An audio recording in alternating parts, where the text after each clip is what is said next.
Well, good evening, ladies and gentlemen, and race fans. Welcome to the New Hampshire Center for Speed, Lee USA Speedway.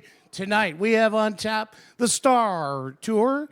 They're here, the Senior Auto Racing Association, and they have a packed setup for us tonight. MLM Diagnostic Services, Pure Stocks are in the house. O'Reilly Auto Parts 6-shooters. Our Black Flag Podcast Ridge Runners, and we'll cap the night off with a 75-lap, $2,000 to win for the Rod Fowler Pro Stocks. My name is Randy Wheelock. I'm glad to be back. Unfortunately, I missed you guys the first race here, and it's nice to be feeling well, and the sunshine is happening. So here joining me tonight happens to be the voice of the Monadnock Speedway, Dave Sutherland. And thank you, Randy. Hi, everybody. Nice to see a lot of friendly faces here, some folks we've seen in previous races. Nice to have you with us in the stands tonight. We've got an exciting night of races. You may have looked on the program and seen that we had late models scheduled originally. That program was pulled because they're running the Mighty Mike late model memorial event Sunday at Hudson and wanted everybody to be in shape for that show. As far as we know now, that's a go. It's an important show. Starts at 5 o'clock, a little later than usual for Hudson. Monadnock kicks off at 6 o'clock tonight if the good Lord willing and the creek don't rise and the Ashwellet River is real close and can rise fast. So we'll see how that goes. But we've got 3 days of New Hampshire Short Track Racing Association events starting with tonight all the way through Sunday. Hope if you are here, you can make one of the other shows after that. We'd love to have you at any of the NASTRA tracks, and if you can't be here with us, you can always join us on the app, and that is the NASTRA Vision. We welcome all those folks joining us from home tonight. Maybe it's time that you've had a busy week and you couldn't make it out here to the New Hampshire Center for Speed, but you could make it home, quick the TV on, and Mark Beaudry and his staff, kudos to them. They do such an awesome job to get all these events. All the NASTRA events are televised. And if you can't make it to the track, we'd like to see you because you can't hear the sounds, smell the smells, the fuel and tires of everything that goes on.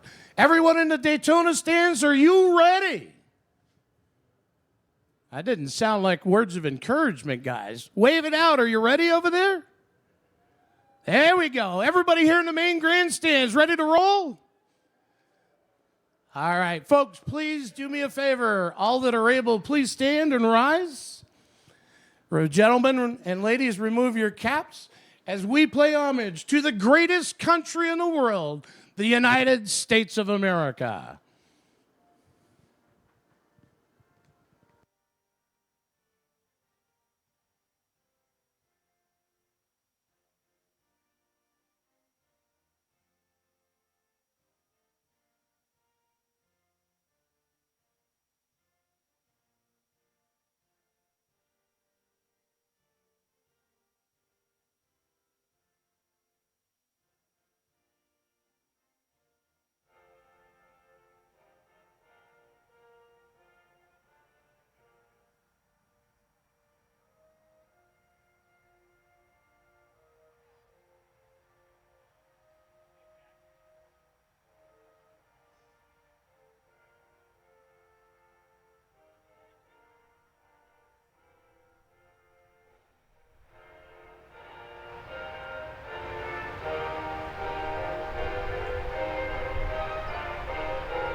All right, race fans, we're getting ready. You can see in the staging process right now is the Star Tour Series.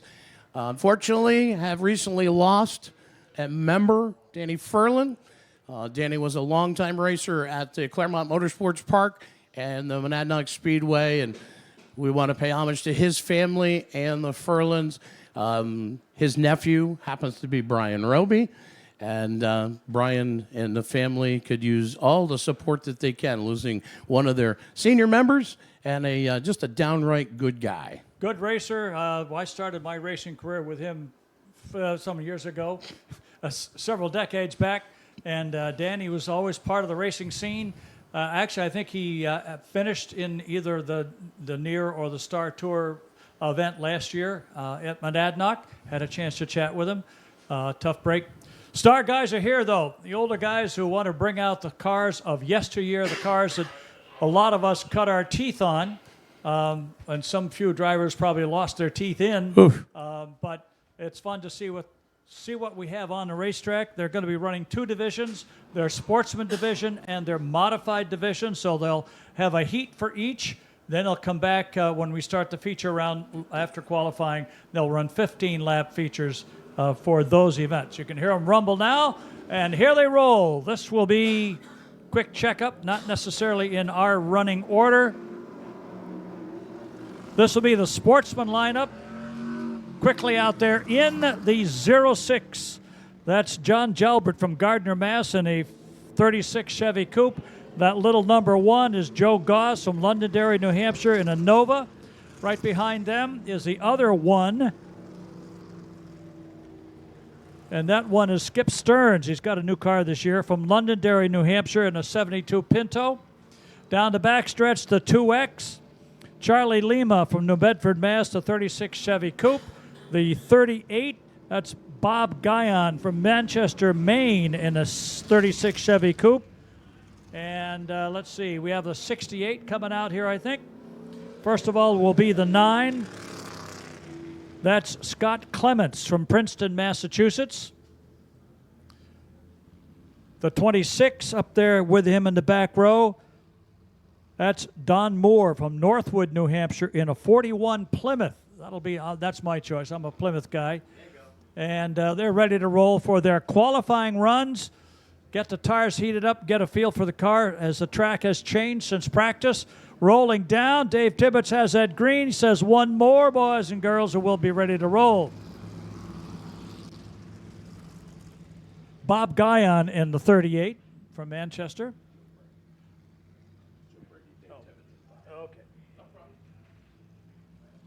Okay, Joe Breggie's going to drop the green for this one. They get themselves set up. A couple of them laying back just a little bit there, coming into turn 3. On the pin, John Jalbert sees the green. Coming now, and here he goes. Quickly to the outside. Skip Stearns will jump to the first turn, take him down off to turn 2. Right in behind him, the 06 for John Jalbert. The 1, the 2X, and the 38 start to cluster behind him. Whoa, a little bit high line there for the 06 coming off at turn 3. Skip pulls away. Lima in the 2X. That would have been a car driven at one point by the great Ed Flemke back in the day, before he got into the Bob Judkins Pinto-bodied car, which I think shows up in some other tours. Skip Stearns losing a little bit ground as Jalbert begins to close in. Now Lima comes off turn 2. He's going to make a run for him down the backstretch. The 1 car of Skip Stearns up front, the Pinto body machine. That's the one in the back. The other one is Joe Goss in the Nova. Hard to keep in track. So Goss is still leading. Had that wrong. Then Stearns in the 1, sitting in 4th. We are halfway. The 38 picking up a little ground now. That's Bob Guyon out of Manchester, Maine. It's a car we don't see as much in the southwestern side of New Hampshire in these tours. Up on top now.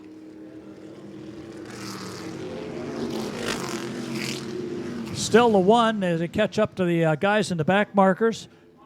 That'll be the 9 for Scott Clements and the 26 for Don Moore. They're the rookies. 2 laps to go in this heat for the sportsman. Another whole batch of guys. 22 total started out in the pits. Only 1 has had to pack up with motor problems from the modified division, and that's Kurt Snow. So we won't see him in the 110 if you came to see him. 1 lap left.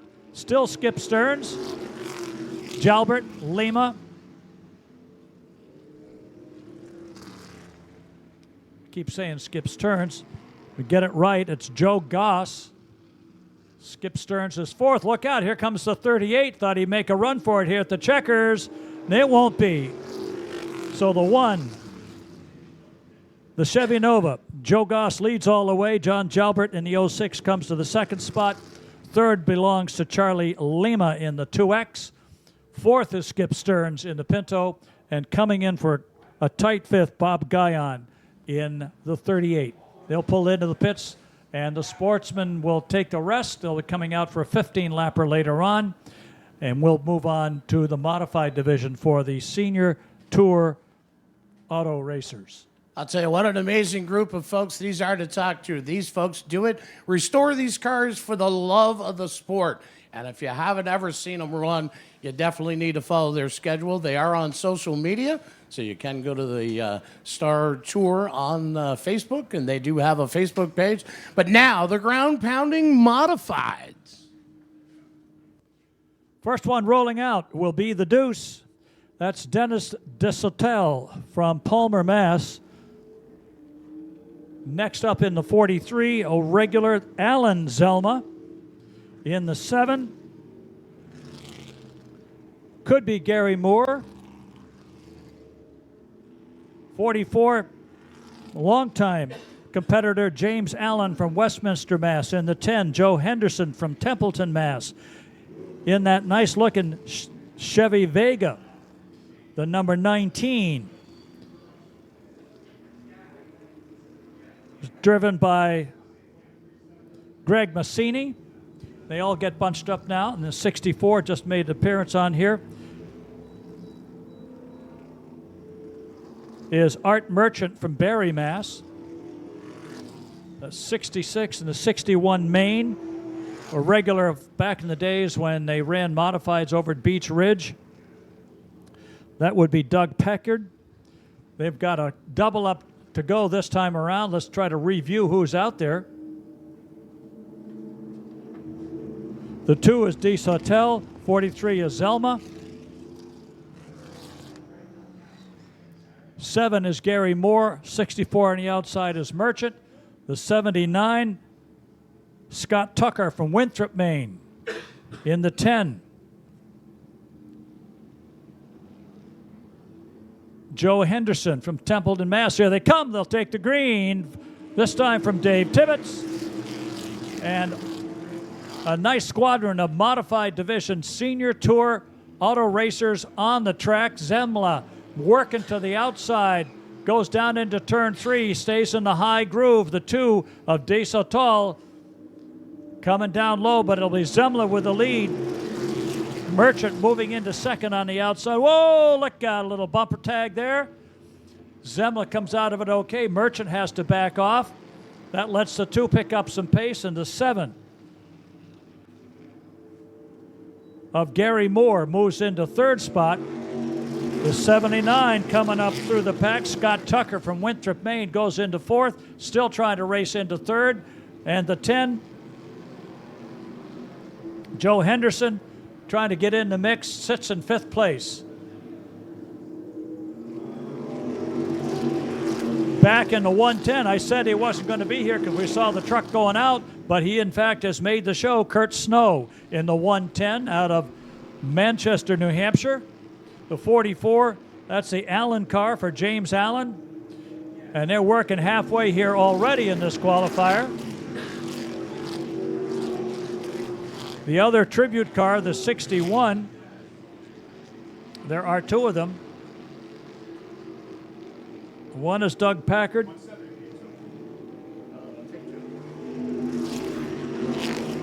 We got about 3 to go here. Whoa, look out. We got one slider coming off the corner. Sliding to the infield, the 66. That's Stéphane Laliberté from Quebec, Canada. Gets a little bit out of shape in his Mustang, a 66 Mustang body. The grass, fortunately, has not gotten all blued up, so it's not going to be too slick when he comes back out.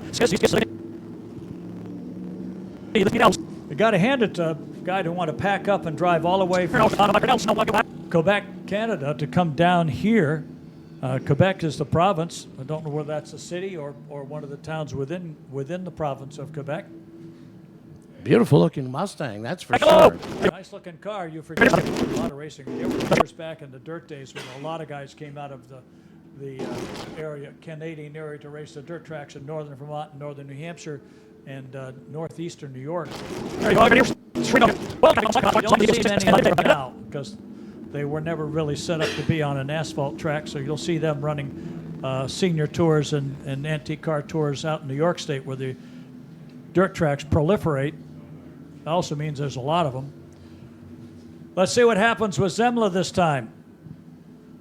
He's kind of stayed on top since we got started. Gary Moore sits outside. They've done this a bunch of times. Sitting in third, Scott Tucker. In the 10, Joe Henderson, your top four. They pick up the pace as the green flies again. This time, the 7 of Moore trying to make a run on the outside of Zemla down the backstretch.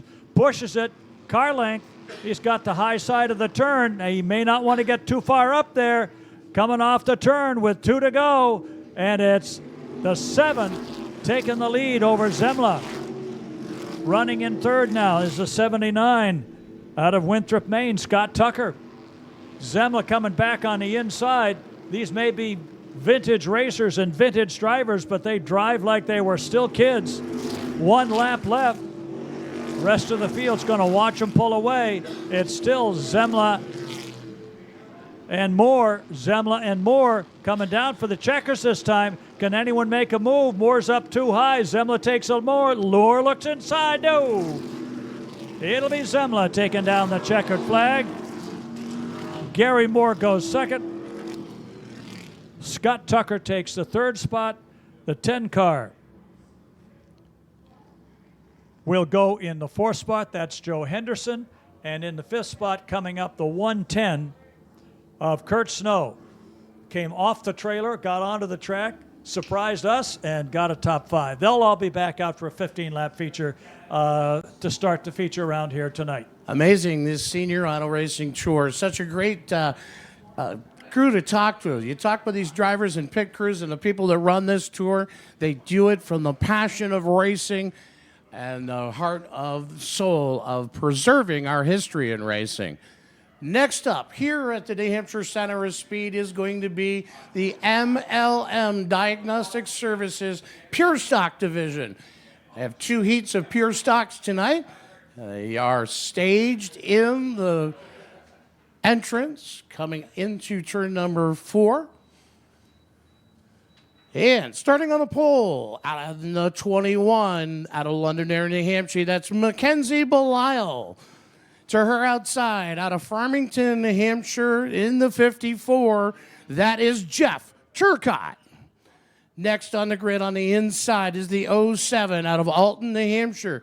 Made many runs with us here at the New Hampshire Center of Speed for last season. That is Adam Bousquet. Bousquet driving the 07. To his outside is the 93. Bristol, Maine is where he calls home. That is Merrill Chapman. Next on the grid in the 6th New Hampshire, Troy, New Hampshire's home. We kind of scooted by him on the way here today. That is Ryan Lawless. And last year's champion in the 104. Give it up for Westminster, Mass., Justin Fawford. All right. Field getting the crossover sign from Chief Starter Joe Breggy. Mackenzie Belisle. Beautiful hot rod she's got for a pure stock. Jeff Turcott, the crafty veteran. He was with us here at Lee USA Speedway last season. A lot of veterans back and a lot of newcomers coming to play here at the Hampshire Center of Speed. Given the instructions, green flag will fly when they get in the box. And they'll come to the start line. Green is out. Oh, we stack them up 3 wide. Bousquet dives to the inside. Adam Bousquet in the 07, but Turcott, the crafty veteran, worked the outside line. Now down the backstretch. Turcott is your leader. Adam Bousquet. But look, started dead last and is in third spot. It's your past champion from 2022, Justin Fawford in the 104. Turcott trying to stretch away, letting the second and third place cars battle it out. Now, the lead is starting to fade just a little bit, only by a half a car length. And here comes Bousquet on the inside, and he'll be your leader at the stripe. Adam Bousquet finding the juice pedal in the 07. Here comes Fofford right in tow. Now challenges for second. Turcotte up to the outside. Fofford to the inside. And it is Fofford in second. Now at the stripe. Adam Bousquet stretches the lead out with the 07. Justin Fofford trying to track him down. We're coming to halfway this time by. Now Lawless is challenging for the fourth spot. Looked to the inside, did the sneak and peek move on Belial. Adam Bousquet in the 07 has found the handling doll on that hot rod. Comes smooth out of turn number 4. Fofford right in tow. Stretching that lead out. Down the back stretch comes Adam Bousquet. Popsicle sticks in the air this time by. 2 to go.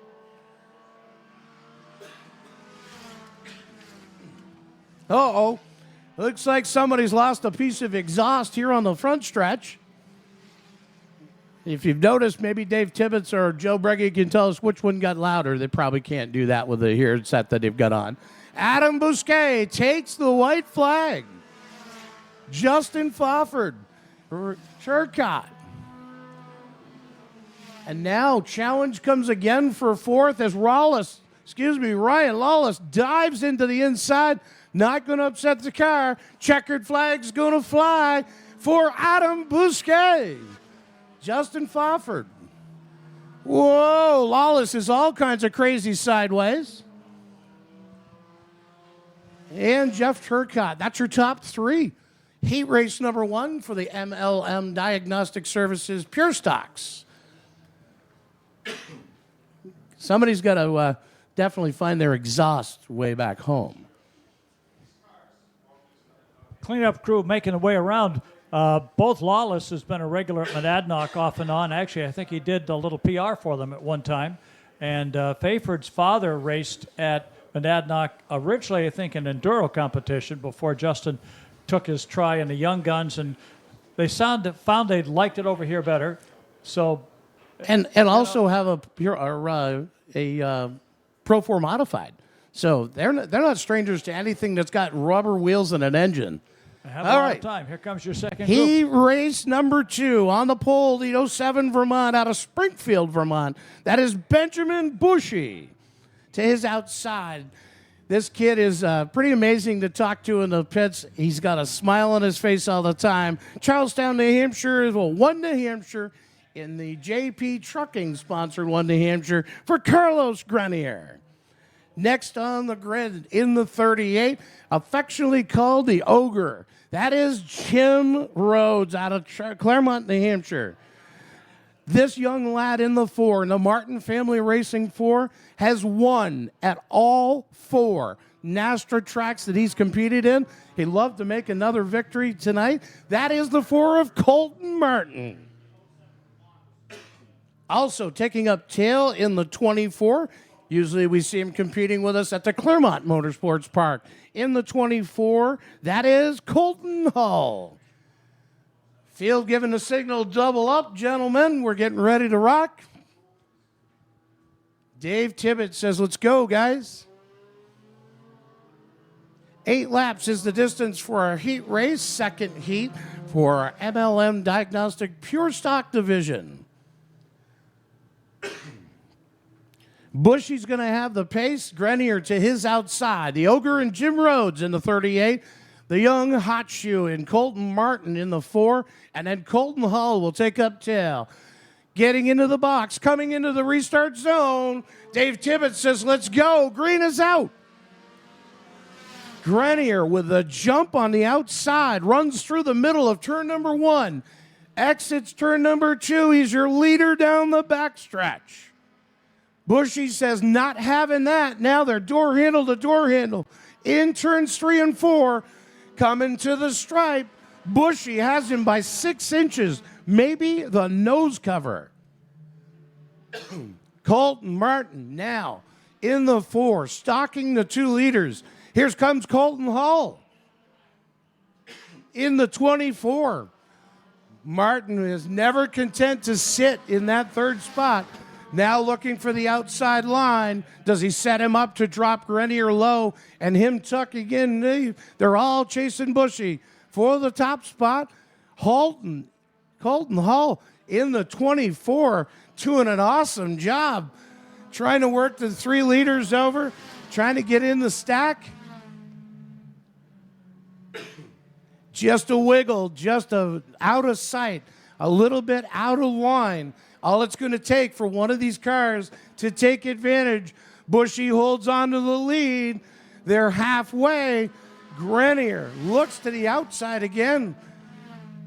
Now through turns 1 and 2, down the backstretch. Bushy in the 07, still your leader, but with just nothing but heat turning up by Grenier, Martin, and Colton Hall.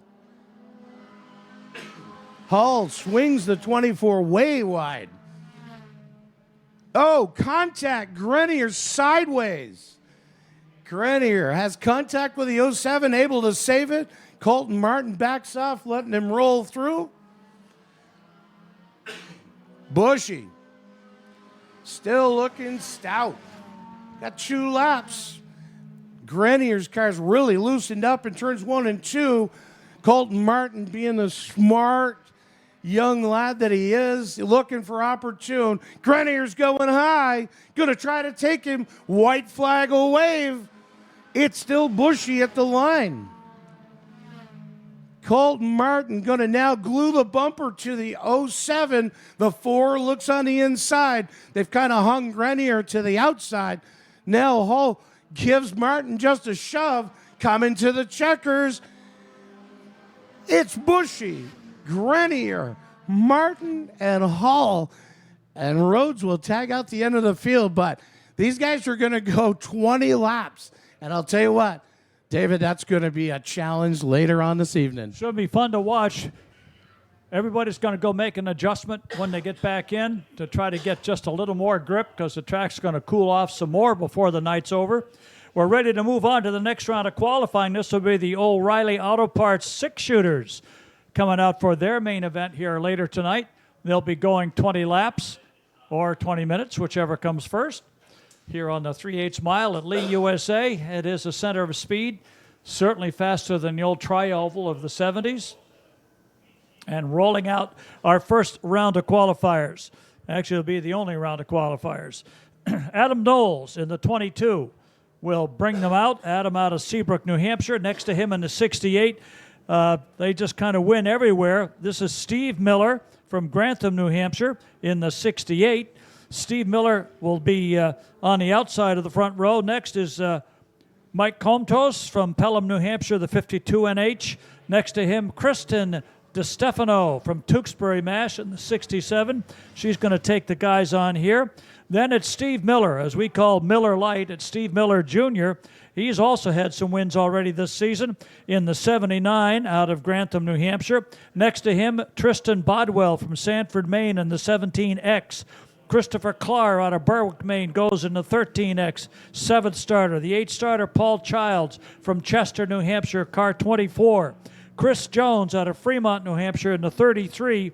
And Michael Yetton, start scratch, 10th place in the 25 NH.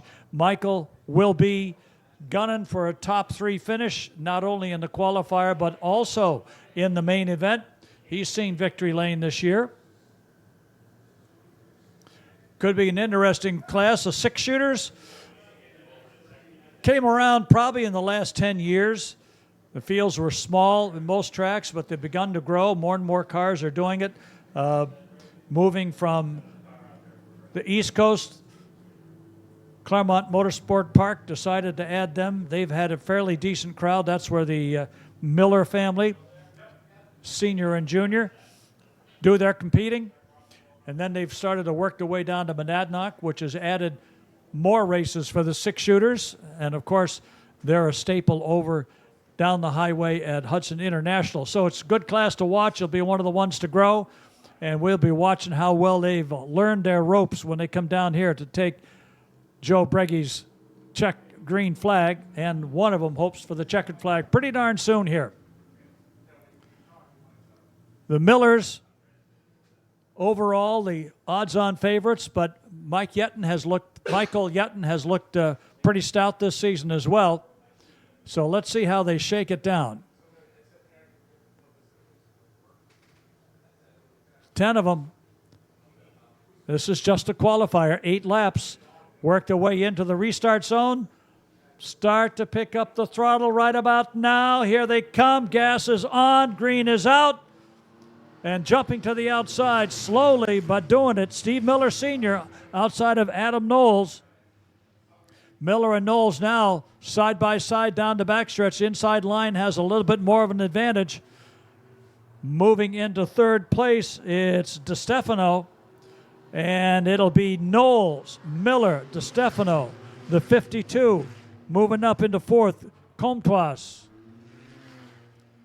And then Steve Miller Jr. in the 79 running in the 5th spot now. Yetton has already come from last and picked up 2 spots to move to 8th. Meanwhile, Knowles keeps the low line, keeps everybody behind him. Miller and DeStefano fighting for second spot. Kristen's down on the low side. Steve Sr. looking up to the high side. Kristen comes up a little bit quicker. Miller slides off the groove, and he drops permanently into third. Meanwhile, Steve Miller Jr. takes the inside line into turn 1. He'll slide underneath the 52 of Comtois. Halfway coming up, Steve Miller Jr. Now Michael Yetton. Both move into the top 5. They've got a ways to go. They still need 4 laps to catch the leaders. And problems on the backstretch. 13X of Christopher Clark pointing his car toward pit road and drops out of the race. Meanwhile, Steve Miller still trying to fight back on the outside of Kristen. Can't quite do it. Miller Jr. into 4th. 5th is Yetton. They're starting to pull away from the field here at the halfway point. Who's going to ring them in? Now we look at 2 to go. Popsicle sticks are up. Knowles has led all the way. DeStefano, Miller, and Yetton. And moving into 4th place, the 24 of Paul Childs. But a straightaway away from the leaders. Waiting now for the white flag. Here we go. Knowles, DeStefano, Miller, and Steve Miller Jr. has closed in on the leaders, but this is it, coming down, sliding high.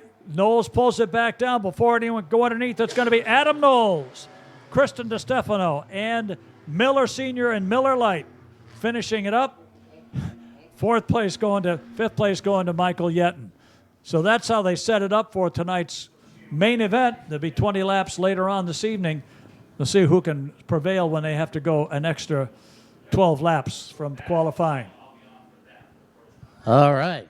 What an exciting 6-shooter action we've seen so far. They'll be back in action in feature time for a 20-lap feature event here at the New Hampshire Center for Speed, Lee USA Speedway. Folks, thank you for joining us with just a couple of housekeeping reminders. There are no smoking anywhere in the grandstands. Please refrain from doing that if you can. If you're in need or find yourself wanting to indulge, we have the Checkered Flag Tavern over in turn number 3. And I'll tell you what, if you want a good adult beverage, that's the place to get it.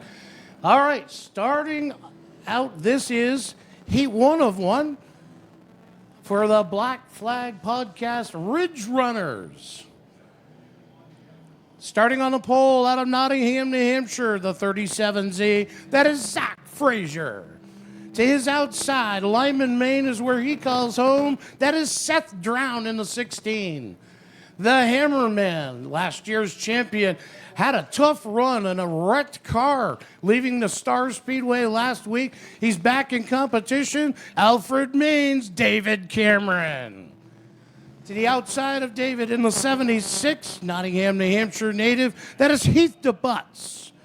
In the 47C, in the next row on the inside, Waterboro, Maine's Dan Caswell. To his outside in the 51, former track champion at the Star Speedway. That is Nashua, New Hampshire's Mike Doobie. Next on the grid in the 63, that's Buxton, Maine's Brian Caswell. 78, Barrington, New Hampshire, that's Corey Downs. The 99, the science experiment, as we called it last season, in year number 2, that is Carl Gagnon. And taking tail in the 39 is Saco, Maine, Brian Wisman. Dave Tibbetts looks him over. They head to the start zone. They drop the hammer. He drops the green and says, yeah, Zach, that's not going to cut it. Not going to cut it. You want to jump? That's okay. You set the pace. But you all got to be square at the line.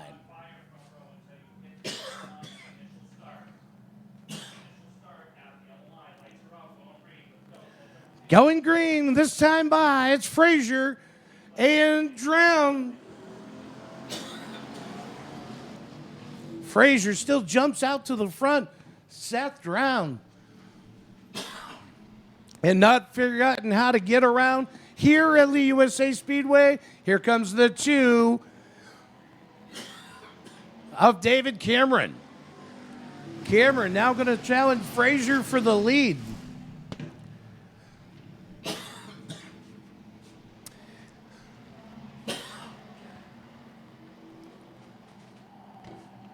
Battle ensues. Cameron swings it to the outside. Frazier remains on the low line.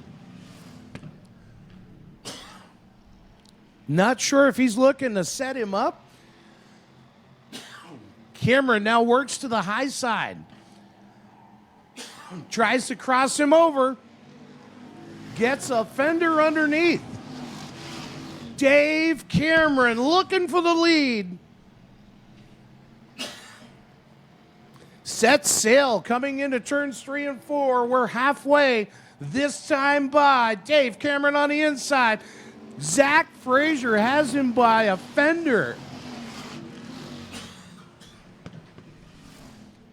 Cameron still looking sporty underneath, but Frazier's not going to let him walk away.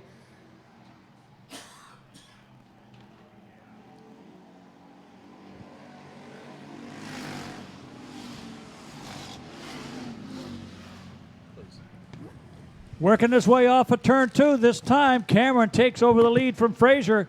No one else seems to move up. The 99's picking up some ground here as we move with 2 laps left to go. It's Cameron, Frazier, and right on their tail in the 76. Trying to pick up ground. It's not going to happen just yet. The 63 of Caswell trying to run fourth. The white flag is out. It's going to be Cameron. He's going to have to give up the spot if Frazier wants to take it over. I don't think that's going to happen. We talked with him down in the pit area earlier. Sorry, I have allergies that are kicking my tail like everybody else this year. But coming to the checkers, it is last year's champion, Dave Cameron in a 2. Zach Frazier, DeButts are your top 3. What a great run.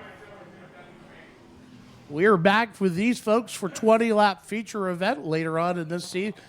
25 laps for the Black Flag Podcast Ridge Runners. They will be back. I promise to get the voice fixed, guys. Sorry. All right, so we're ready to move right on to qualifying for the Rodfather Pro Stocks for tonight's 75-lap main event. They've run in hot laps. Their times determine their starting order. Fastest goes last, slowest goes first. So first guy out for this round will be Dan Winter from Deerfield, New Hampshire in car 81. He'll take time. Obviously, his best time will determine after we've run through the field. Then we'll have the lineup set.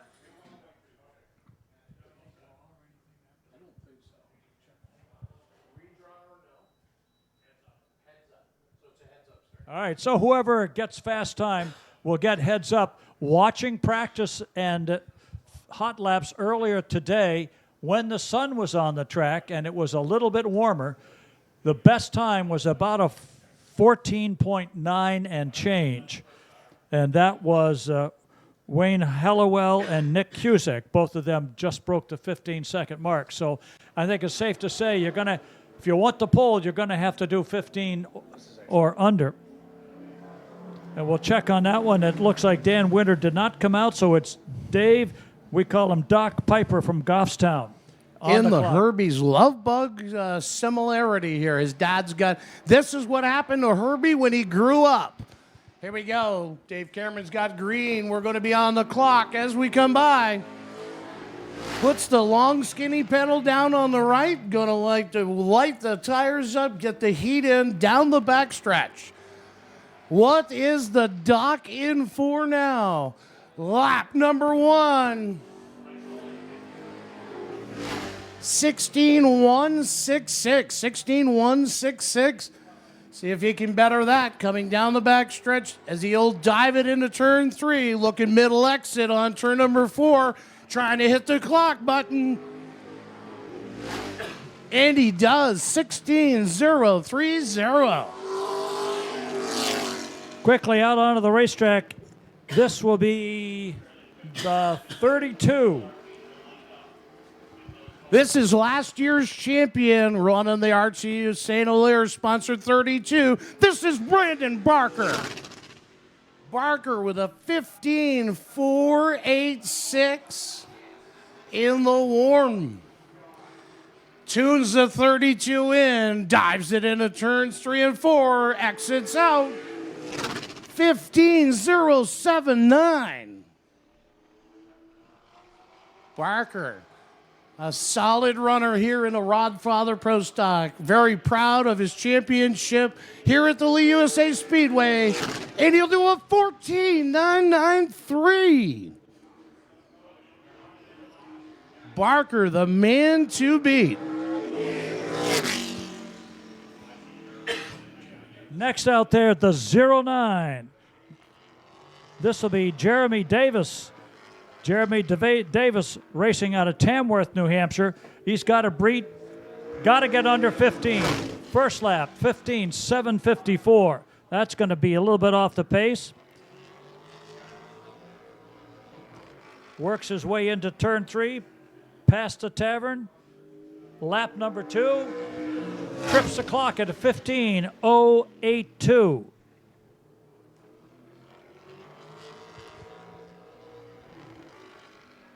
You're going to take one more shot at it here, I guess. First time was there. Doesn't do any better. Much better, anyway. 15.078. Next out. The 00. This is Jimmy Renfrew Jr.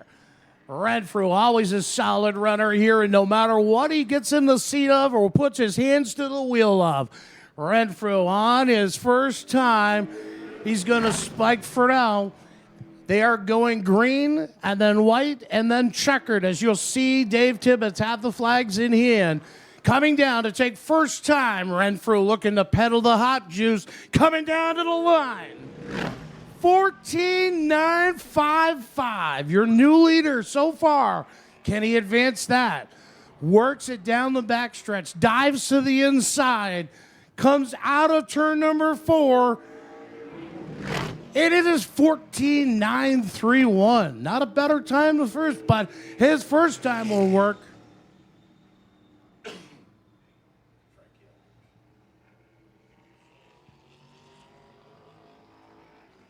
Former track champion for the Pro Stocks here at Lee USA Speedway. He is a New Hampshire native. That is Frankie Eldridge. Eldridge in the 09. Looking to put the 09 up close. He's going to have to really pedal hard coming out of turn number 4. Lap time number 1, 15.323. Frankie sure knows his way here at the New Hampshire Center of Speed. Looking to build it up again. Dives it to the inside. Works the outside edge. 15.264. On the gas now in the 77. This is Alex Quarterly. Alex, son of Dale Quarterly, well-known racer for several decades in the Northeast. His car owner, a driver himself, been raced at Monadnock, raced here, done a little down in the south. He's on the green now. He's got to break 15 if you want to make the top 3 and get staged in a good starting position. You've got to get a good time here. Let's see what he can do. Quarterly trips the clock at 15.073. That's not too bad. 0.73. If he can get it under 14, he might be able to get in the hunt here. Takes a high line going into 3, drops slow off for turn 4, sweeps down to the start-finish line, 15.1.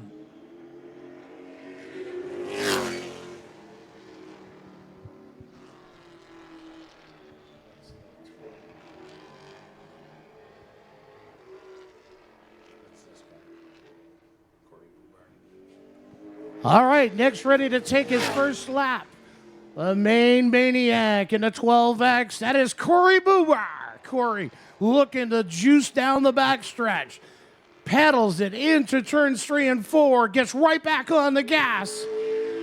Lap time number 1, 15.053. Corey, a long-time runner. We'd love to see this car in action here. He had a great run the last time he was here at the Center of Speed. Second lap, 15 dead not on.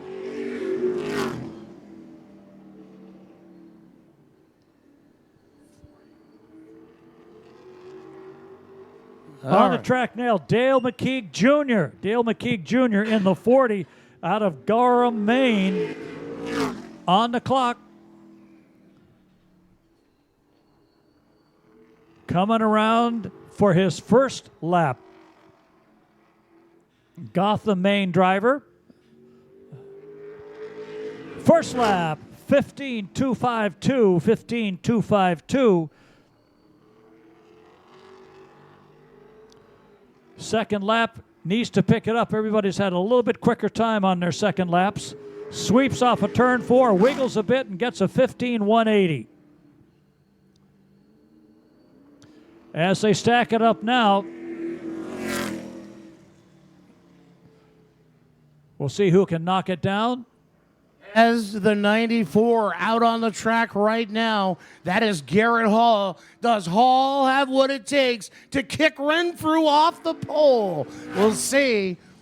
He's going to have to really get it done. Works the car through 1 and 2 down the backstretch, trying to get all the might in the muscle to see if he can get the 94. Can he do it? Running lap number 1. 14.978 makes him second fastest. Does he have more? Is there more in the pedal? Is the car going to stick? It walks out of turn number 4, taking the checkered. 15.089. But his first lap will get him on the outside right now of the hot shoe in Jimmy Renfrew. On the track now, the 97, Joey Polswartik. Joey in the 97, driving out of Hudson, New Hampshire. These guys are the ones that had the faster times in their hot laps qualifying. And let's see what he gets as he takes the green flag and gets on his way for lap number 1. He's got to knock down a mid-14s to be sure he can grab a pole or the front row at the very least. A little slow off a 2, checkered flag. It'll be a 14.841. Holy moly. Call him Joey Pole for nothing, Dave. He looks slow, but I'll tell you, he's got a quick one there, and it's sticking all the way off the corner. Does he do better? 14.802, he does.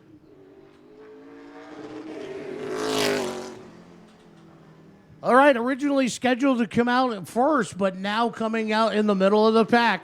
That's the 81 car. That is Deerfield, New Hampshire's Dan Winter. He's going to have to really wake them tires up and get the fuel flowing to beat these cats. Dan works it through 1 and 2, down the back stretch. Now going to see what he can get. Lap number 1 coming up. Dave Tibbetts says, here you go.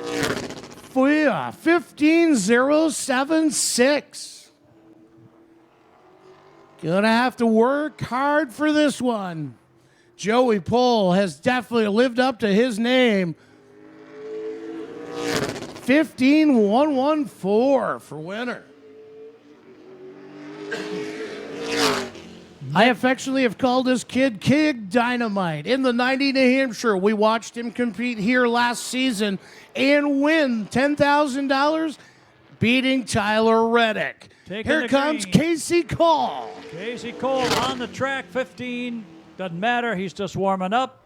His practice time was about 15.157. Let's see what he can do in qualifying without traffic around him. Comes off the corner for turn 4. Lap 1, 15.085. 15.085 for Casey.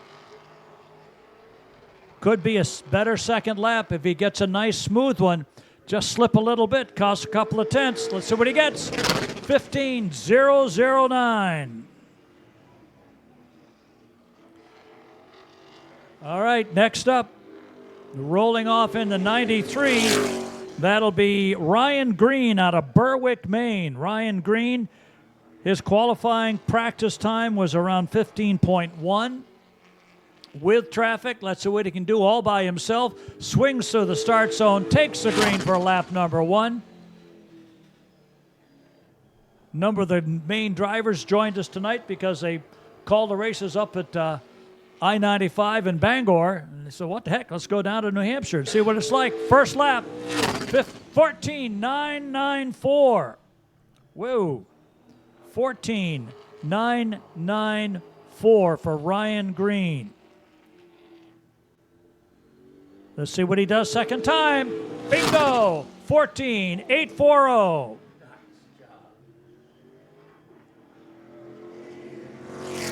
All right, next on the track is the Q. He's no stranger to victory lane in this type of a hot rod. That is Nick Cusack in the Q. Nick comes down to take his first lap green. Green is out. He's on the clock. Nick pedals that car through turns 1 and 2, watching the fine line. Has he got what it takes to take either of those guys away from the top spot? Nick Cusack's lap number 1, 14.851. Makes him third fastest so far. Looks like he's got some more to go. He stretches it out, comes out of turn number 4. Dave Tibbetts, 14.797. He takes the ball. Now, such a hot shoe we've seen. This kid will drive anything and's got a great career ahead of him. Hudson, New Hampshire is where he calls home. It is the 12G of Derek Griffin. Derek's going to have his work cut out for him. He is the soft shoe going on right now, trying to take the top spot. Comes down, lap number 1. 14.905 makes him fourth fastest. Let's see if he can pick it up. Working the backstretch, tight to the wall, drops it to the apron, coming down through the middle. 14.590. Put your hands together for that hot rod. We know who's on the pole now, but there's still one to go, and it's Wayne Hellawell Jr. Hellawell in the 27th, rolling out of Dover, New Hampshire. The Hellawell family is no stranger to any division in eastern New Hampshire racing. And let's see what Wayne can do with this one. He's going to take the green. He is about the last car to take qualifying here tonight. He's got one chance to bump Griffith off the pole. Can he do it? Knows this track probably as well as anyone racing here. He'll come down to take the white flag, lap number 1. Hellawell clicks off a 14.770. with one more to go. He's going to get it. He has to get it under 14.5 if he wants the pole. Keeps it real low through the turn. Sweeps off a turn 4 under the stripe. 14.773. 2 consistent laps, but not enough to put him on the pole. So the pole will fall to Derek Griffith. They'll line him up. It'll be a heads-up start for 75 laps. Wow, put your hands together, folks, for the Rodfather Pro Stocks, because they have got these cars tuned in. Awesome job of qualifying, and now we're going to get to see the first of 2 feature events for our Star Antique Racers. That should be interesting. They're doing 2 15-lap features, but what a dynamite time watching Derek Griffith take the pole here at the New Hampshire Center of Speed. Thank you, folks, for joining us tonight. These guys and gals are looking to put on some of the best racing here at the New Hampshire Center of Speed that we can see on any racing surface. Thanks to you folks watching at home on Nastrovision. We welcome you folks here. We're having a lot of fun. It's awesome weather, and the clouds are staying away. We'll see how everything else turns out later tonight as we complete feature racing. Don't forget, coming up on Nestrovision and in your favorite racetrack, Monadnock, tomorrow night at 6 for 50-lap shootout for pure stocks. Should be a good field if the indication here of who might be coming over there. Chris Davis will be looking for about his 5th win. And then Sunday, it's the Mighty Mike Memorial for the late models down at Hudson. 25th anniversary of the Mighty Mike Memorial. What a great, Mighty Mike Lewis. What a great racer, has a great following. What a great time. And kudos to everybody at Hudson International Speedway for all the work they've done to put this together. If you can't be there, please make sure you get your subscription to Nastrovision, and we'll be able to see it. Dave Sutherland will have your call for the Senior Tour Auto Racers. Senior Tour right now, Charlie Lima will be on the pole. Behind him in the 38, that's Bob Guyon from Manchester, Maine. Next on the grid, the 09, and that'll be Scott Clements out of Princeton, Massachusetts.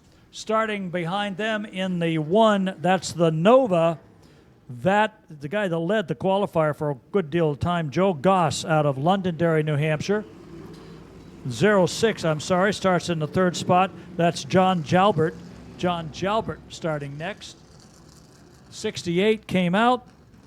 John Mulcahy out of Lakeville, Mass., and he just went right to the infield, so at least he got some kind of credit for showing up on the racetrack. The 09, as we indicated earlier, that's driven by Scott Clements out of Princeton, Massachusetts. Looks like their numbers, they originally had 8 guys who were ready to go race. Their numbers are down to 5 now. Eddie Flemke, would you really excited to see that car on the pole I'm sure up he there? would.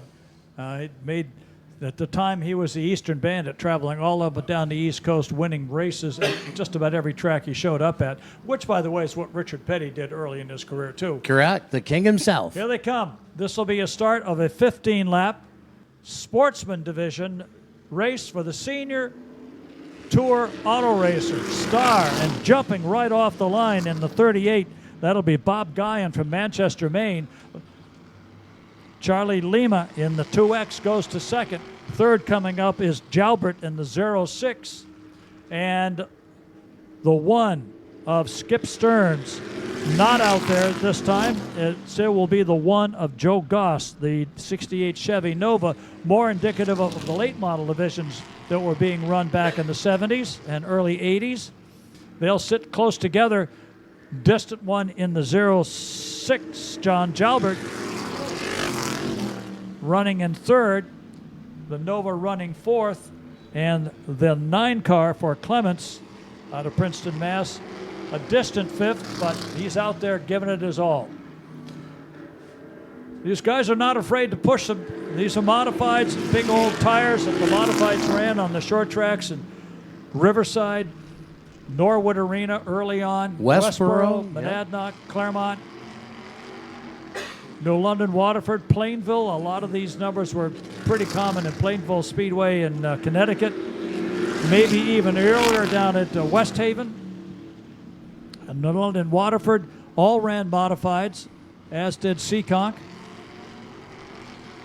Coming up on the lap traffic, and Lima now has jumped out in front. Whoa, big wide turn off the corner.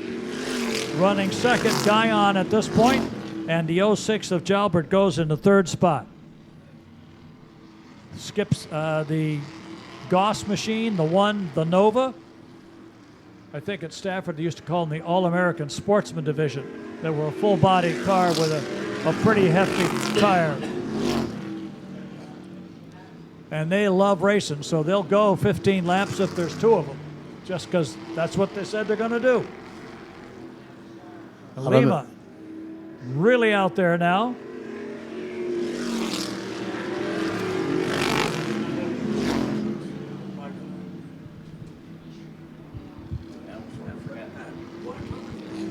Halfway coming up now. As the 9 rolls across, Clements moves over for Lima. Guyon and Jalbert. Joe Goss.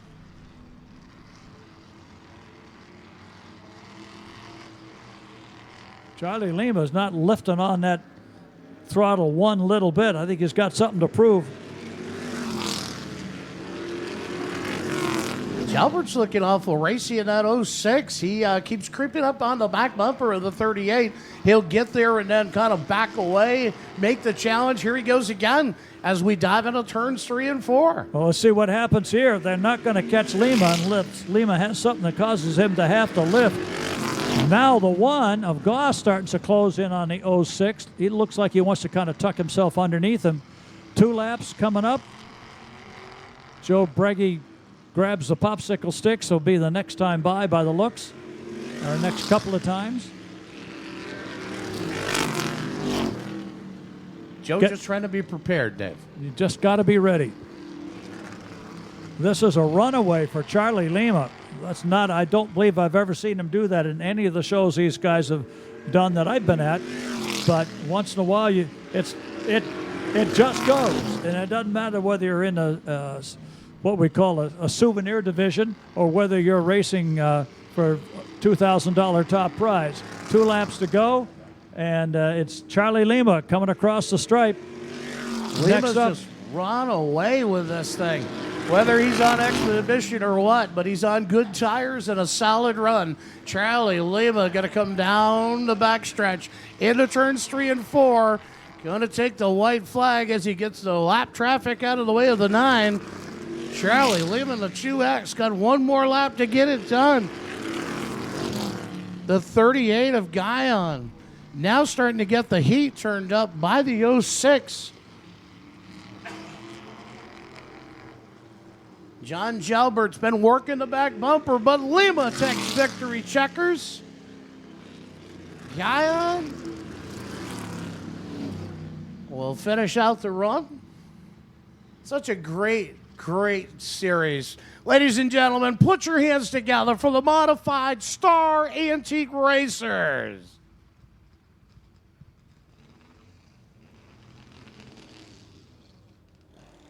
A lot of us grew up around these hot rods, watching things transpire and take place, and this is our history that has made this sport such a wonderful one that it is.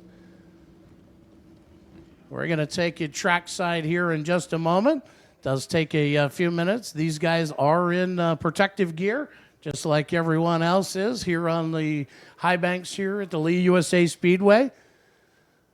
And we'll take you downstairs to Dave Sutherland in Victory Lane. Hey, thanks a lot. We're getting over here to join the drivers. We'll bring them around to the fan side of things as soon as you come out of the car. Catch your breath. Unhook everything, get the steering wheels undone, and collect their goodies. Fun to watch the modifieds of this style. It's been a long time since they were really in competition, but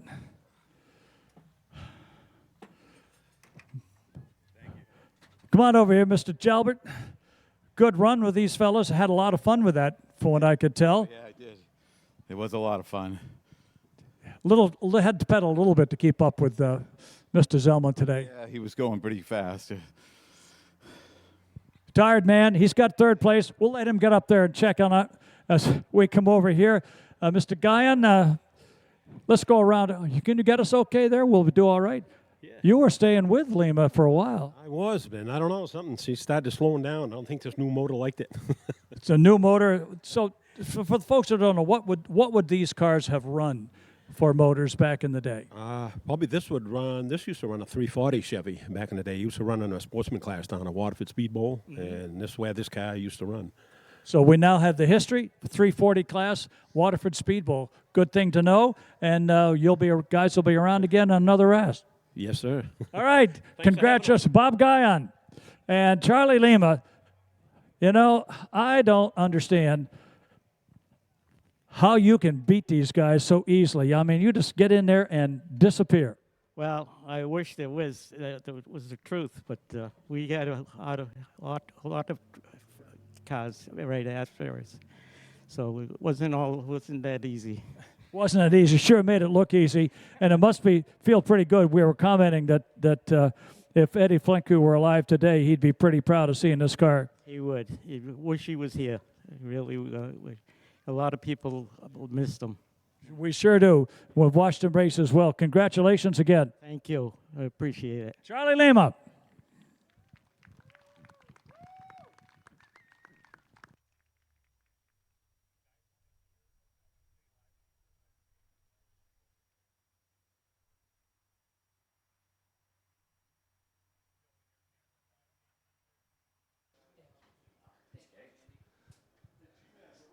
Star Auto Racers. What a great job to see all these folks in the house.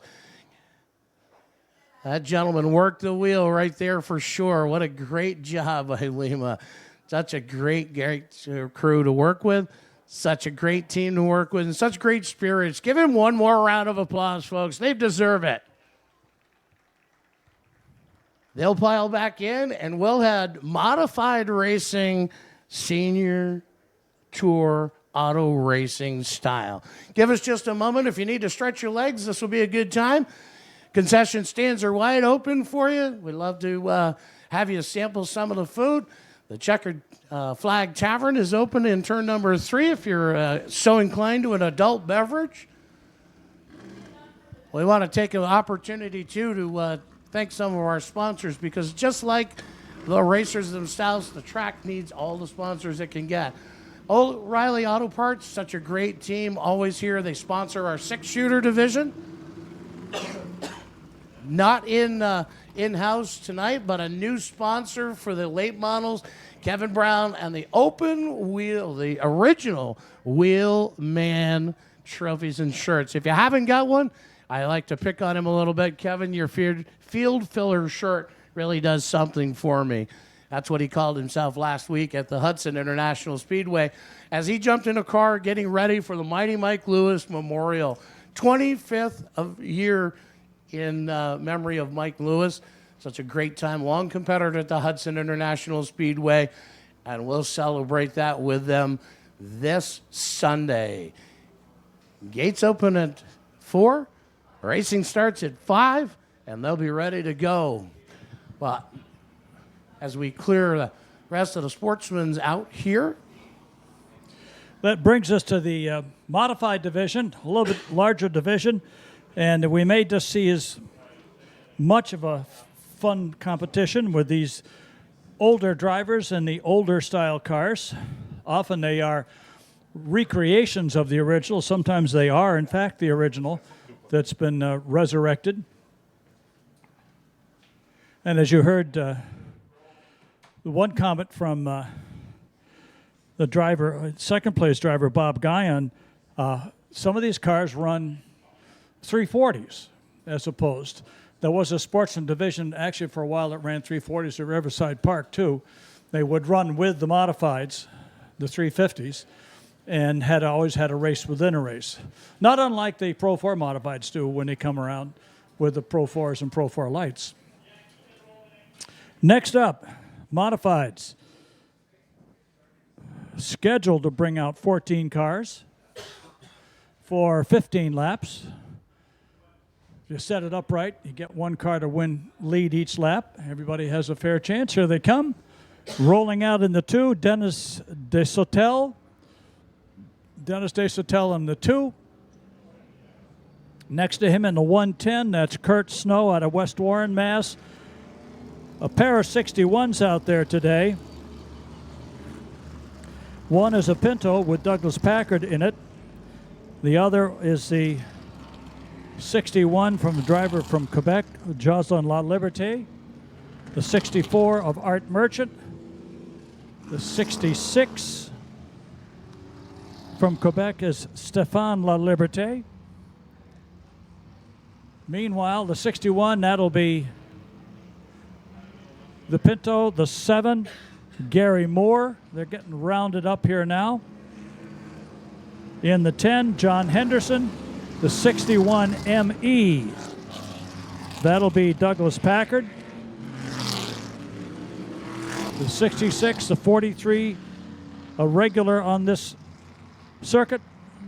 That's Alan Zemla, as opposed to Lima. It's Zemla. A couple of stragglers back there as they come down to take the green. And Kurt Snow hammers the gas and heads right into turn 4. Well, he's not there yet, but he's working on it. Kurt Snow, who I swear I saw going out on the trailer earlier today, came out, ran the qualifier, and now he's way out ahead in the main event. They both go around the 2 car of DeSotel. The 61 coming up of Doug Packard. Working the outside in the 7. That's Gary Moore. Hanging way up there is the other 61. That's the 61 main. So 61 main will be Doug Packard. My apologies. 61 QC, Jocelyn La Liberté.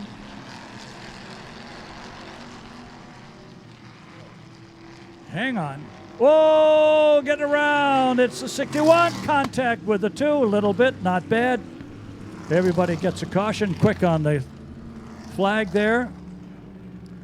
Quick on the binders and reaction time from these gentlemen. Did a good job. Had slight contact with the 61, but not enough to... 61 ME. So that's Doug Packard out of Durham, Maine. Packard found his way the wrong direction coming out of turn number 4. So the 61 up in the front of the competition right now. You can't really see it, but it does 61 QC, which is the car driven by Jocelyn La Liberté from Quebec, Canada, a 77 Ford Pinto. So that tells me that that looks like a 61 replica of a Richie Evans car. Like Richie Evans. There have been, I think, more than one of those out there. This one happens to be a Canadian version. Perfect. And he will be with Kurt Snow on the restart when they line it up. Gary Moore in the 7X sits 3rd. 4th is the 10 right now is 4th, and the 10 is driven by Joe Henderson. 5th up to 5th in the 19. Hadn't seen much of him in the qualifier. Greg Massini sits in the 15. Outside of him in the 79, that's Scott Tucker, comes down from Winthrop, Maine. Then the 2 that was on the pole, DeSotel, the 64 of Merchant. And they start up again, a little bit ragged start, but they'll take a green anyway. And quickly, Jocelyn La Liberté jumps out in front, goes right past the 110 of Kurt Snow, as does the 10 of Henderson.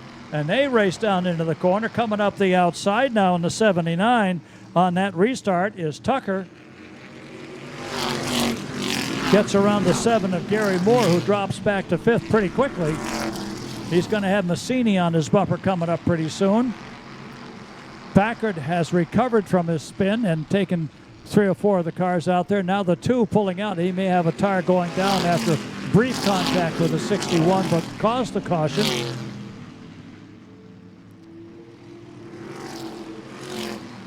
Finally got a few laps in the books here.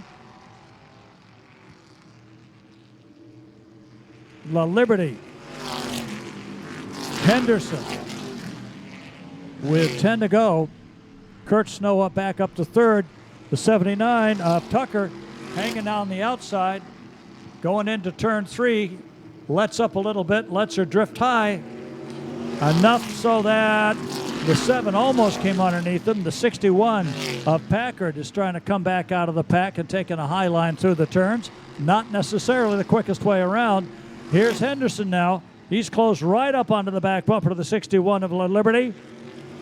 Snow hangs in third. Tucker's trying to find a line to get up close to the fourth. He goes high. That's going to open up the inside for Gary Moore. Bassini may very well have his hands full of the 61 of Packard. He does at the halfway mark. Jocelyn La Liberty, Joe Henderson, and Kurt Snow, your top 3 right now, working their way toward the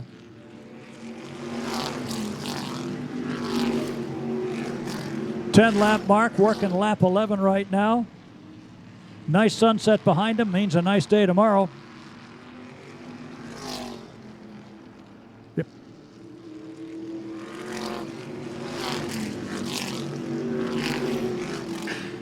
Well, on the backstretch, it's Zemla, I should say.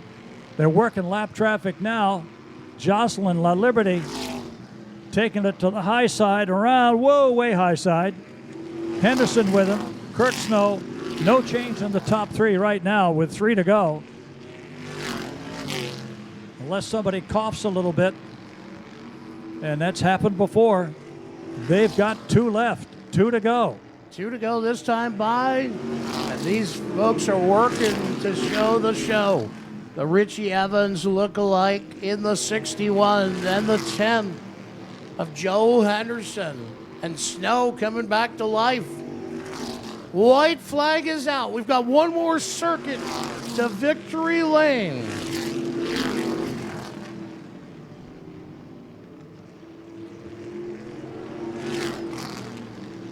Senior Tour Auto Racers goes to the 61 of Tel Everly. Henderson and Snow are your top 3. So awesome to see these modifieds, the original ground pounders here at the New Hampshire Center of Speed. Great to see, great to have. Give them a round of applause, folks, as they head to victory lane.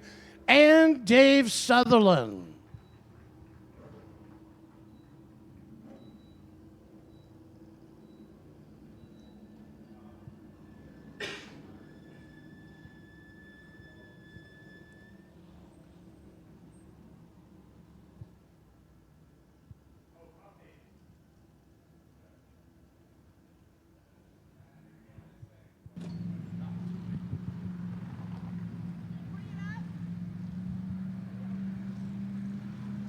Well, we'll work our way to the back here. Kurt Snow,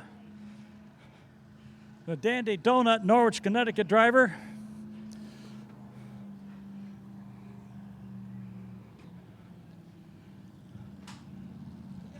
Ready to haul his way out.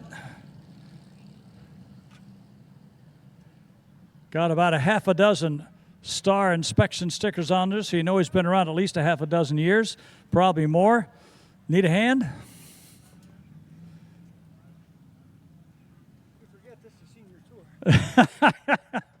Come on around here. Kurt Snow. Nice little third place trophy. Let's come on up here in front of the car where everybody can get a good look at you. I like the car just as much as anything else, Kurt. I thought I saw you guys hauling out the door here earlier today, and I said, Kurt's leaving. I guess he won't be here. And he came out for qualifying, and Kurt was here. So I made it. There's a lot of traffic coming up tonight. Yeah. 4-hour drive, and it was 5.5 today. Holy moly. And it's not even midsummer yet. Well, but most people think it is. It is. You enjoy this? Oh, I love it. I love coming here. This is a great track, great people. We have a great time. These guys had a little on me tonight, but I give it to them next trip. All right, next trip it'll be Kurt Snow going after it. Mr. Henderson? How are you today? Looked like a good run today. Yeah, it ran really good. I almost caught him at the end. I love this track. I used to race here years and years ago. I love the crowd, and I really hope that the Star organization put on a great show for these great Lee USA Speedway spans. Sure looked like it. You were helping to contribute to that. Thank you. I I needed a few more laps than I would have up front, but it was great. The famous, we need a few more laps. Joe Henderson getting the second spot. And welcome to Lee USA Raceway. Thanks, I love this place. You love the place. So we had the conversation. Did you mean the car to be an Eddie, be a Richie Evans tribute car? Yeah, that's a tribute car. It's not the real one. Yeah, we know. But you sure drove like the real one. I tried. Nice race. Thanks, and I would like to thank my sponsor, NSL Trucking, the Star Series, Lee Speedway, and also all the race fans who is there. Thanks. Great. Come all the way down from Quebec, Canada to race and win for you here at Lee USA.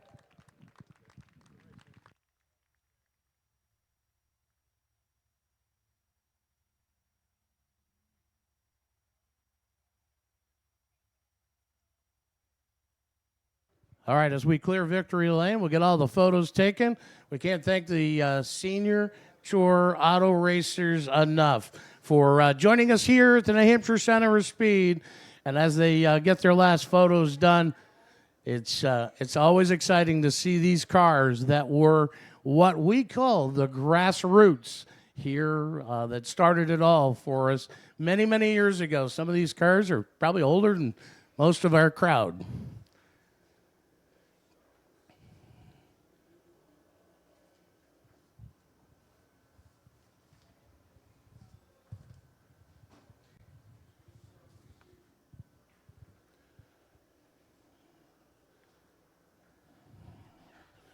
All right, we're getting ready now for the MLM Diagnostic Services Pure Stock Feature Event. 20 laps is the distance, and they're going to be ready to go. We saw some great heat racing. What's the feature going to bring? Who is the next star? Who will run to the checkers and take victory lane trophy home tonight? Courtesy of mainly Motorsports. We can't thank Steve and his crew, Steve Perry and them, for the beautiful trophies they provide us here at the Lee USA Speedway.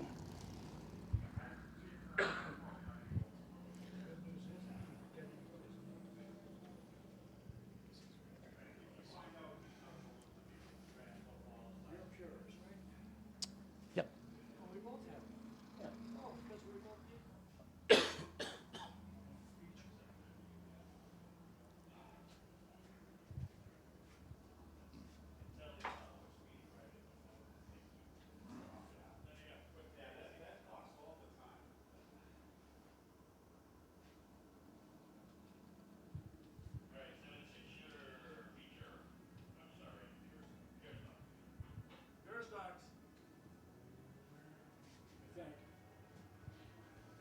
All right, Pure Stocks hit the high banks here at Lee USA Speedway. Starting on the pole out of Alton, New Hampshire, that is the 07 of Adam Bousquet. The outside is the 07 Vermont. That is Ben Bushy out of Springfield, Vermont. Next on the grid, last year's champion in the 104, that is Justin Fofford. To his outside, he looked a little squirrely in his heat. And was able to keep it under control. That is the JP Trucking sponsored 1 New Hampshire for Carlos Grenier. On the outside, on the next run, the inside is the 54. That is Farmington, New Hampshire for Jeff Turcott. To his outside, the Martin Family Racing 4, and that is Colton Martin. Next on the grid in the 21 out of Londonderry, New Hampshire, that is Mackenzie Belisle. From from Fairleigh, Vermont, in the 24, that is Colton Hull. Troy, New Hampshire is where he calls home. That is the 6th New Hampshire of Ryan Lawless. Out to his outside, they call him the Ogre as the nickname. That is the 38 of James Rhodes. The 93 ME brings us Bristol, Maine's Merrill Chapman. And taking up tail in the 8th, that is Kaya Moreland out of Berwick, Maine. Set to go 20 laps. We'll see what Paradise City, David, brings these cats. They're ready to go. Joe Briggy pointing the green to the restart box. They'll hit the line side by side. Bousquet and Bushy. Bushy jumps on it, gets a push down the front stretch, push and slips and slides to the top of the track and loses 5 spots off the front row, quickly out to the front. It's the 07 of Bousquet. Moving up, Fayford, then the 1X of Grenier. Trouble on the backstretch, the 07. Something broke after he got tagged, and he'll try to get it down. Won't go any further. It's going to be a caution.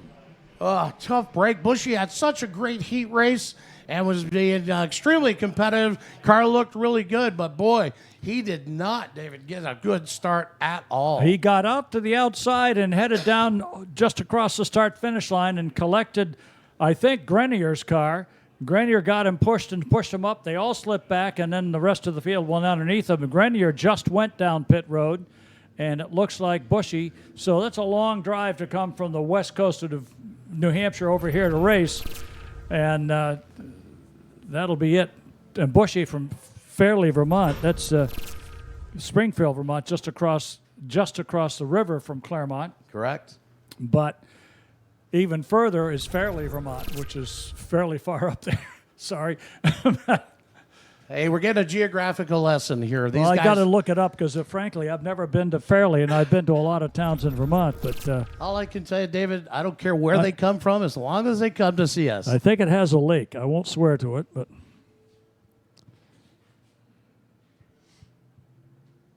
Such a great upcoming division. The car counts for the pure stocks at all of the 4 New Hampshire Short Track Racing Association tracks have been awesome.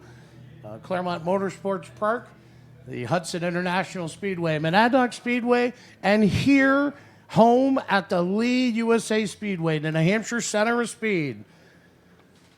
just in case you want to know how long a drive, like the guys from Quebec, Fairleigh is north of White River Junction, north of I-89, north of Thetford, Vermont. You know, it's right up along the Connecticut River. So they had a long haul to come down to race out of Fairleigh in the Colton Hall machine. The other guys just had the usual 2 hours over here, or maybe more with a race car on the back. Colton's been a great competitor this season at the Claremont Motorsports Park. He was also in action at Monadnock Speedway last week with us.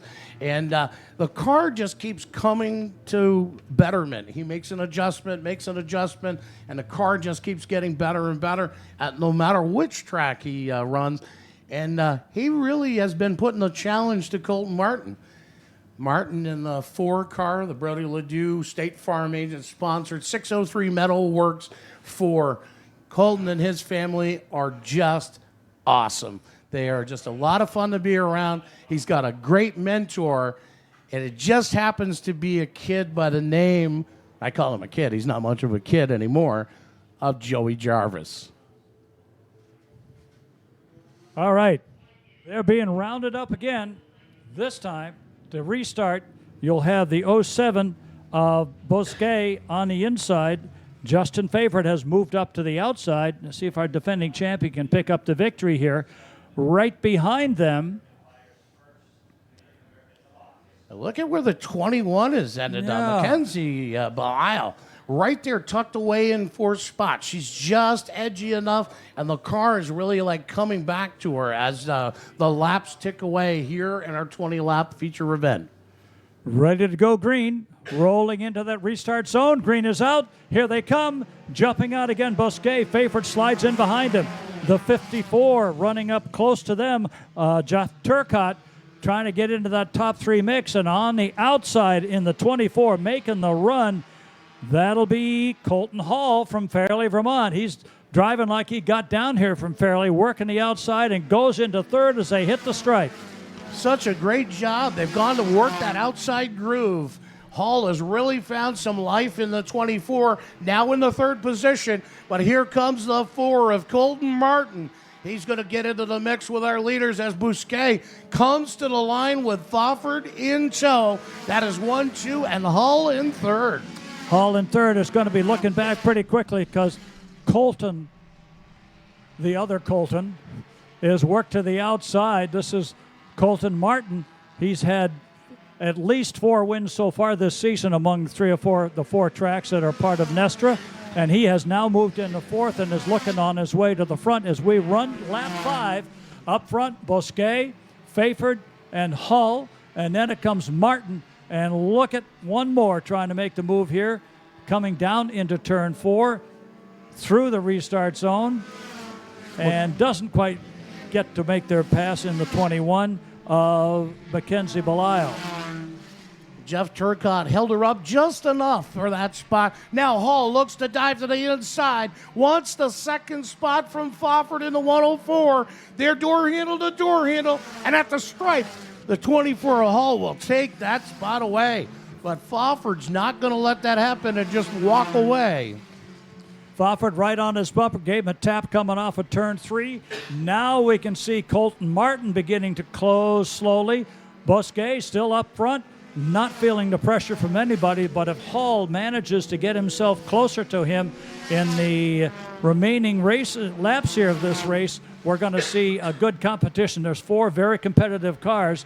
All it would take would be a caution to tighten them right up, and we'd say a spectacular finish. Martin, if you're a fisherman of any sort, Martin has taken the line, cast it out, and he's hooked up, trying to get back up to the top. Love another win here at the Lee USA Speedway. He's got Fofford now going to make the challenge shortly for 3rd position as Bousquet, your leader, just seems to be able to get away. Hall trying to reel him in. Now's got maybe a 3-car length lead. But here comes the 4 at halfway of Colton Martin diving to the inside. Halfway coming up, Colton Martin came down to make a move going into turn 3, wasn't able to hold it, and he's going to run on Fayford another time, trying to set him up coming off of turn 2. Meanwhile, Hull has closed in on the back bumper of the 07. He's looking to see if there's any daylight, any slippage, and if that's almost happened. Bosquet almost slipped out of the groove. Here comes Hull looking down inside as they go into 1. Can't make the pass. Car on the low side loses a little ground. You've got to find the right spot going into the corners here at Lee, because you can't just easily pass on the outside. But if the lead car slips up, the door opens and you're able to get by pretty quickly. Right now, there's pretty much staying the way they should. Once again, Hull trying to make a run on Bosquet as they come off of 4, as Martin does to Fayford. Bosquet's going to have nothing but a mirror full and back bumper of Colton Hull. The 24 challenges. He looks like he's got Bosquet in his sight. Bosquet wiggles there in turn number 1, and I think that's the advantage Hull has been waiting for. Looking for that wiggle.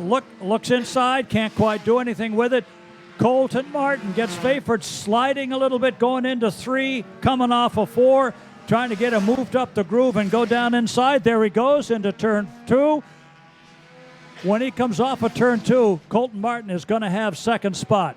Check that, third spot. Colton Hull is working on the lead. Laps wind down. Winding down. One more chance for Colton Hull, going after it here. Waiting for the checkered flag. Bosquet holding his line. Hull comes after him. Colton Martin's not going to have time to catch up to it. One more lap to go as they dice it out up front. One mishap by the 2 lead cars, and Colton Martin might have himself the victory. Here they come. Traffic ahead of them. One more time, Colton Hull looks inside the Bosquet machine. Still no change. 3 laps left in a 20-lap affair. Colton Hull taps the bumper a little bit of the 07, looks inside again. Here they come. Traffic is now going to be a factor before they're done. Slower cars, they both come out wide. Bosquet came out, whoa, contact! And Hull and Bosquet get into it, and there goes Colton Martin around him. And caution comes out. The lead cars tangle. Colton Martin took advantage. Fayford slipped through there safely as well. Now we're going to have a green-white checker to finish this one off. Depends on whether they call it on lap 18 or 17. We've got 17 laps in the book, so we'll be restarting 18. We'll have 2 laps to charge to the finish.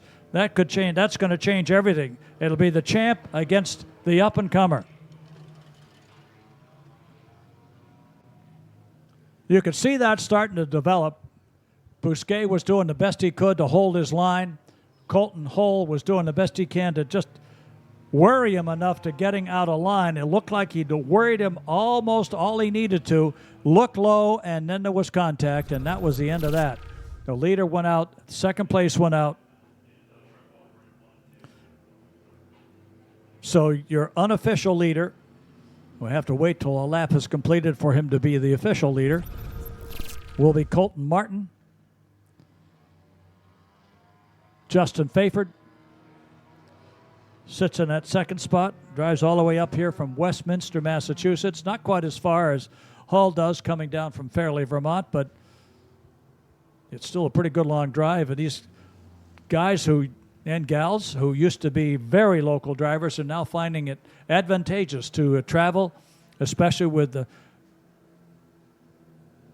similarity in rules between the 4 New Hampshire Short Track Racing Association tracks, so that there's no particular track peculiarity that makes it impossible for you to race anywhere else. Everybody can race at Hudson, Lee, Claremont Motorsport Park, or Monadnock. And so they're willing to travel, make a little more money, have a little more fun, gain a whole lot more experience. And that's the key for the youngsters driving in these support divisions like Ridge Runners, Pure Stocks, Mini Stocks, before they move up to the bigger divisions. Still trying to get the 07 of Bousquet out of the way. He's got it running. So the cleanup crew can take all their equipment back into the paddock area as the 07 limps around turns 3 and 4. One of them just keeping an eye on, hoping he can make it into the pits. And he does. Don't forget, weather permitting, a lot of these Pure Stocks will be at Monadnock Speedway tomorrow night at 6 for the 50-lap Pure Stock Shootout. Very infrequently that Pure Stocks go much more than 25 or 30 laps, but a 50-lapper should be a lot of fun if they can get the show in tomorrow. We'll keep you posted. Check the Facebook for Nestra Facebook and the Speedway Facebook pages to stay up to date on what will be happening tomorrow night.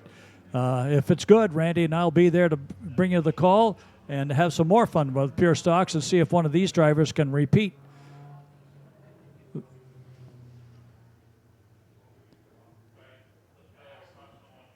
Looks like they're ready to turn things loose here. Cross them over, so one more circuit around before we go green.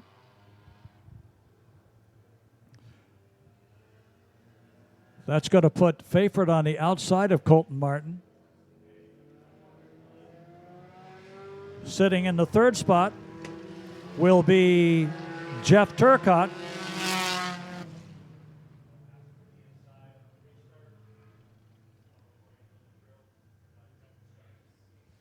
The way they've got it set up now. 4, 104, 54. Your top 3 runners, they're the ones that have the most to lose right now as they come down into the restart zone, watching for the green flag. Out of the dim, into the light, hit the stripe, and here we go. Colton Martin. Grenier pushing on the back bumper of Faford. Martin just gave him a little front bumper tap. He had to hit a little bit. Now they're going to have 2 laps to go when they come down. It's Colton Martin on top. Running in the second spot, Justin Faford. Carlos Grenier going high, wide, and handsome off of turn 4. There's the 54 of Turcotte. Colton will go first. Justin second.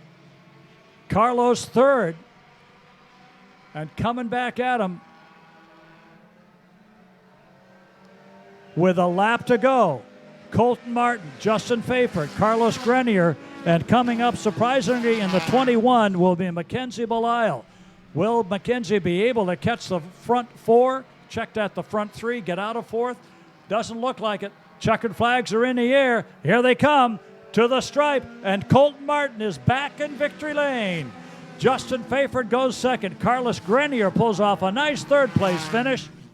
Fourth belongs to Mackenzie Belial, and coming on to fight for the fifth after slipping back some was Jeff Turcott. Randy will be down trackside to talk with our winners.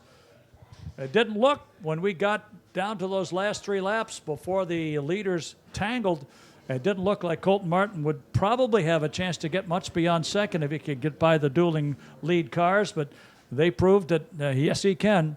And the State Farm machine pulls into victory lane. Our champ pulls in second. And Carlos Grenier, who's not a regular necessarily over here, but is at Claremont and has become one at Monadnock when they haven't been rained out, all join in victory lane. So East Coast versus West Coast of New Hampshire. It looks like the West Coast kind of took things here.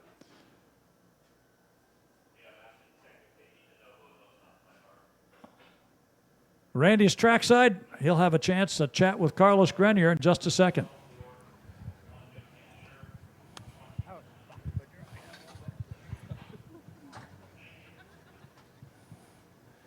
All right, up and out of the car for third place. He can hear you. This is Carlos Grenier.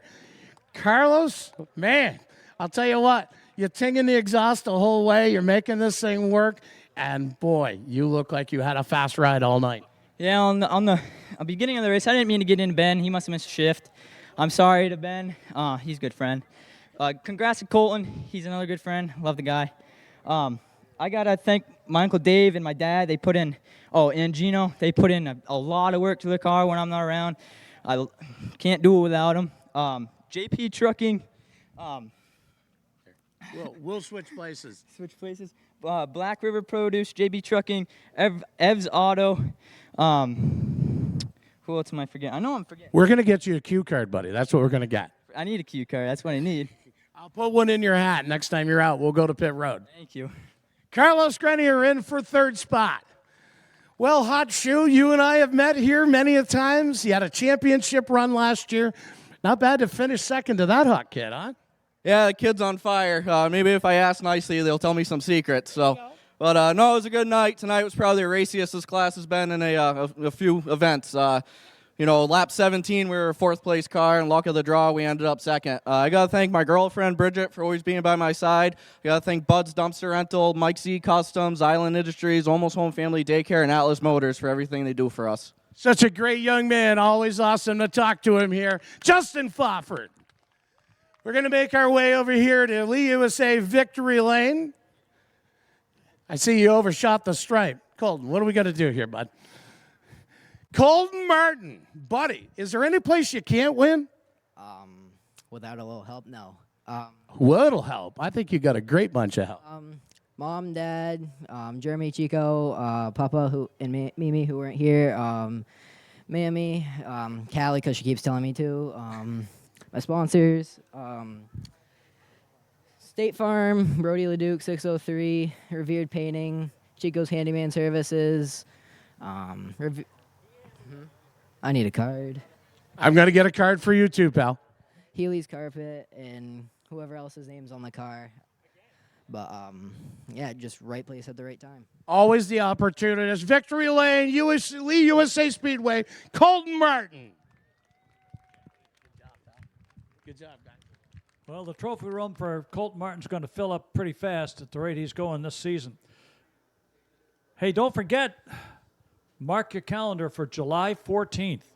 That's when NASCAR's Kyle Busch will be here, and he won't be here to just shake hands. He's going to be in competition. July 14th, as part of our program that runs the same weekend as they do up at Loudon. For the NASCAR guys, they'll be making the rounds to all the different racetracks. Should be a lot of fun. I hope you can be over here for it. Plan on it. We saw what happened when Tyler Reddick was here last year, and a surprise win in a 150-lap event that followed right on the heels of the Whitcomb 100 competition for the Whitcomb 5 Series. And So we should be fun to see Kyle Busch take on the local guys because they fight pretty hard. They don't work on that.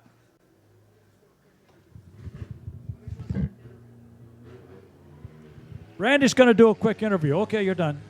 All right, so we call Carl Gagnon the science experiment, but the Pine Street Eatery is his main sponsor, and I've got two young dudes here that this is their first race.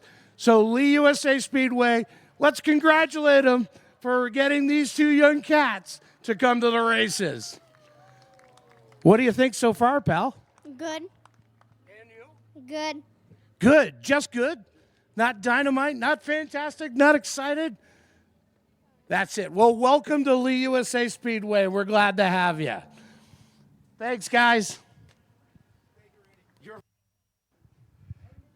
Start them young, and they end up making a lifetime of going to the races. They won't do it unless you pack them up and come along. And you know what? When I was first a kid, we went to the races. My dad told me years later, I really wanted to go myself, so I thought you'd like it. And I don't think what he created, but it was nice of him to do that. Okay, we're ready to create the O'Reilly Auto Parts 6-shooters 20-lap event now. And as we ring them out, sitting on the pole in the 22 will be Adam Knowles. On the outside of him, out of Tewksbury, Massachusetts, in the 67, that's Kristen DeStefano. Starting in row 2 on the inside, it will be Steve Miller. That's Steve Sr. in the 68. And outside, Miller Light, or Steve Miller Jr. They both have shared victories this year in car 79, both from Grantham, New Hampshire. Michael Yetton from Pelham, New Hampshire, will start in the 5 spot. Next to him in the 24, that'll be Paul Childs out of Chester, New Hampshire. Starting in the 7th spot, Tristan Bodwell from Sanford, Maine, and the 17X. Mike Comtois from Pelham, New Hampshire, in the 52NH goes 8th. 9th will be Chris Jones from Fremont, New Hampshire, in the 33. And Christopher Clark from Berwick, Maine, rounds out the field, starting in the 13X, starting in 10th spot. 20 laps. You can't tell that we don't have a lot of fun with the Miller boys. Steve is affectionately known at Claremont Motorsports Park and most other places as the Space Cowboy, and his son as the Gangster of Love. Think about the music set to that tone, folks. Well, whether the gangster wins or the cowboy, it's still Miller Sr. and Miller Light, as far as we're concerned. We'll see what they do now. They're getting ready to come down here and take the green for their 20-lap main event here tonight at Lee USA Speedway. The center of speed's about to get a little bit faster. Here they come. They work their way toward the restart zone. The 22 of Knowles takes him up a little high in the turn so he can have a chance. As he comes to the stripe, here's the green. Here they come. Down the front chute to the outside, it's Kristen. She might have a shot on Knowles if she can stay out there. Once you get in behind, it's harder to make it work. Kristen DeStefano on the outside. Knowles on the inside. Here they come to complete lap 1 off of turn 4. It'll be Knowles, DeStefano. Then the Gangster of Love, Steve Miller Sr. Yetton's right behind him, and getting stuck on the outside is Steve Miller Jr. Yetton in the 25 New Hampshire, I don't know what he's found, David, with that car, but that young man has come to life. He's coming off a victory at the Monadnock Speedway and also a victory at the Hudson International Speedway. Whatever he's found is making that 25 come to life. Right now he's got to find a little bit more. He's stuck in behind Steve Miller Sr. in the 68. Challenge coming up in the 24. That'll be Paul Childs. They're bunched up at positions 4, 5, and 6. Up front, it's still Knowles leading the way with the rest of the field now starting to string out down the backstretch, waiting to see who's going to make the move, but the laps tick away fast in the 20-lapper. Knowles could win it off the pole here. Knowles does such a great job. He's been a longtime competitor here at the New Hampshire Center of Speed, Lee USA Speedway, and Knowles has found his groove. He starts a little bit more cushion now between he and Kristen DeStefano. but the Miller boys in Yetton will have something to say. But Paul Childs is right there in the 24 as well. We are hooked bumper to bumper except for the stretch out for the lead. 5 down and 15 to go right now as Knowles is really beginning to open up a lead on DeStefano. We'll see how she can hold up here. Miller can come on strong late in the race, bide your time, and then turn it loose when everybody else's cars loosen up. And that's often the case. That's what they look for, especially here at Lee, where it's really tough to pass in the turns unless you go inside. And that means the guy up front has to get a little loose in order for you to do it. We saw during the Pure Stock feature event, they were really working the high line. So something has definitely come into that second groove here at the Lee USA Speedway. But right now, Adam Knowles' lead is now down to maybe half a car length, and DeStefano is coming right on hard. And on the back bumper of Yetton is a 24 of Paul Child coming down the front chute. They were just inches apart. Looks like he's still trying to set him up for a move. Looks low going into turn 4. Coming off of the turn, it's going to be Yetton going wide. Child could make a run to the inside, but it fails. And he's got Steve Miller Jr. trying to swing that car to the bottom of the racetrack. Back there in 6th place, trying to move up. Now they come to the halfway mark. No change in the top 6 at this point. It's Knowles, DeStefano, then Miller, Yetton, Child, and Miller Jr. That's going to be a train. Miller Jr., we watched him in practice blow out literally a bearing out of the right rear hub of that 79 car. He lost it right here on the front stretch, had to be towed to the paddock area. They've got it fixed, but something's not quite with the handling right, because that 79 really is usually up towards the front further by now. Well, certainly with a different piece of equipment there and not much time to really get the car set up and balanced the way you would in the shop. Look out, here we go, a little muscle work going on. Yetton gets inside Steve Miller Sr., rubbing and pushing, and what racing is. Racing's rubbing, and Yetton rubs him way up there. He's going to take Child right through with him. Whoa, look out. He gets loose. Somebody got the back end of Yetton. Wow, what a nice piece of driving. Still ends up in 3rd place. And a few other guys get a little warning from the flag stand. Talk about safe, running out. Yetton did everything to pedal that car, grab the wheel, and get that thing back straight away. But now that's given DeStefano that much more of a tighter into your leader, Adam Knowles, and now she's going to work the top line. Well, Steve Miller Sr.'s dropped back to the 5th spot. Steve Miller Jr. has moved up 2 spots to 4th place. And he's got his sights set for the Yetton machine. Right now, however, it's going to be Knowles, DeStefano, and Yetton running the top 5 as the laps start to tick away. They've only got 5 more chances to wrap this up with some lap traffic ahead of them. Not much, but that could be a factor. We've seen flag display. We've seen it happen more than once. Lap traffic definitely can be used as almost a pit maneuver to get around there. But right now, Knowles is definitely not as confident in the open lead as he had. But DeStefano keeps reeling him back in. And Yetton really pushing the 25 NH just as hard as he can and working the top groove is the gangster of love, Steve Miller Jr. Steve Miller working his way around in 4th place. He's getting pressure from Paul Child in the 24, and his dad in the 68 still sitting back there. They've got no time left, 2 laps to go, so let's see what happens when they cross the stripe. Dave Tibbett showing on the popsicle sticks. Now Knowles is only 2 laps away, looking for a victory here at the Lee USA Speedway. DeStefano victorious here earlier this season. She's looking to try to take that 2nd place and make it a top spot. Don't know she has enough. And then comes Michael Yetton. Yetton coming off multiple victories. That'll definitely pump up your courage and your ability to get it done. Into turns number 3, out of turn number 4. Dave Tibbetts has checkers in hand.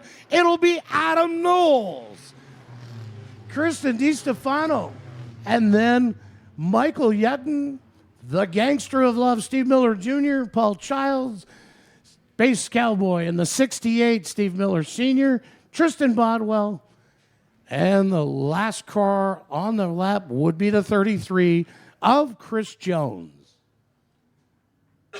Six-shooter division always does such an awesome job here at the high banks of Lee USA Speedway.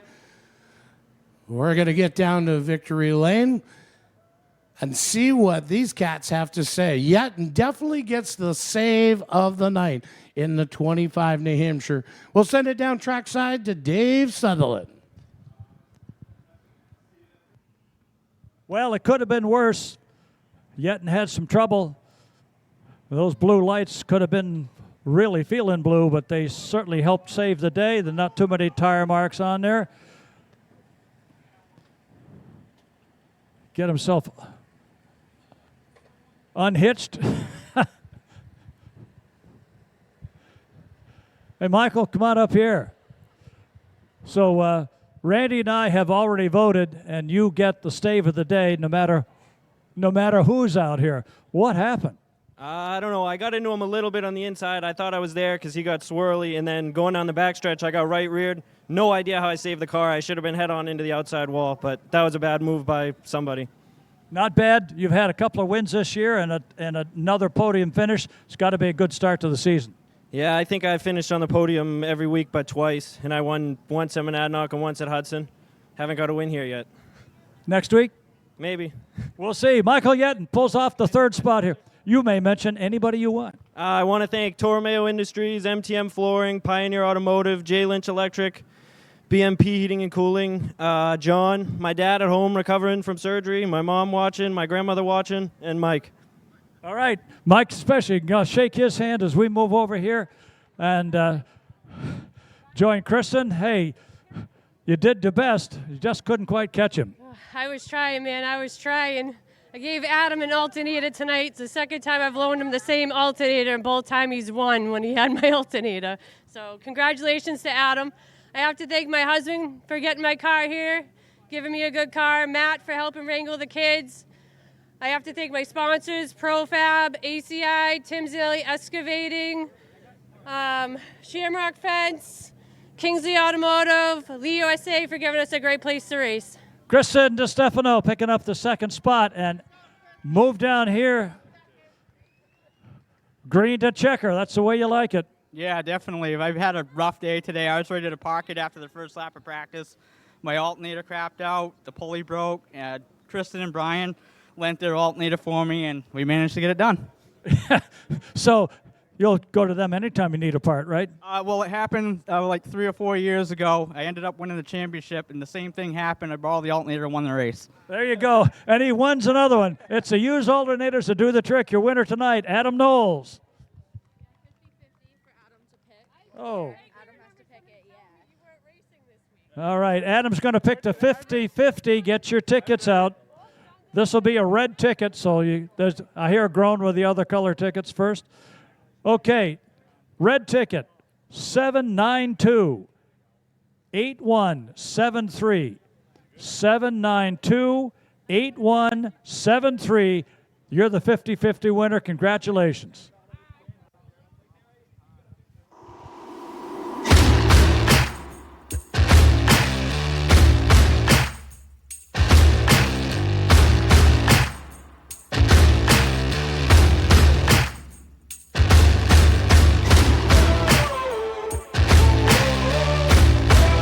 As we get the victory line here for our Riley Autoparts Series, congratulate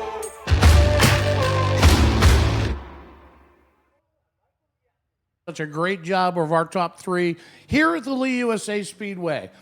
Next, set to hit the high banks here are the Black Flag Podcast Ridge Runners, to which, if you haven't missed that, Dave's with me tonight because my pal Charlie Sanborn and his beautiful young lady Lindsay have had Charles Sanborn the Fourth. Congratulations, Lee. Give them all a kudos they can of a new arrival to our race announcer group. Mom as well, child as well.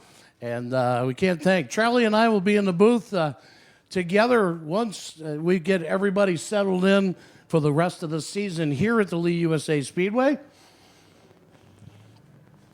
All right, here we go. On the pole is the Chew. It is Dave Cameron out of Alfred, Maine.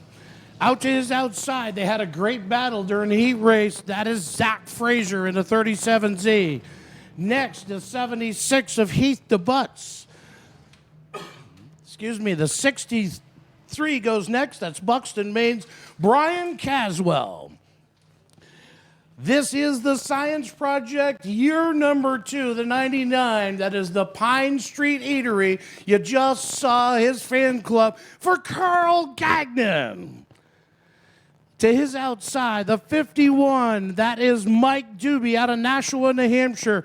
The 39 from Saco, Maine, that is Brad Weissman.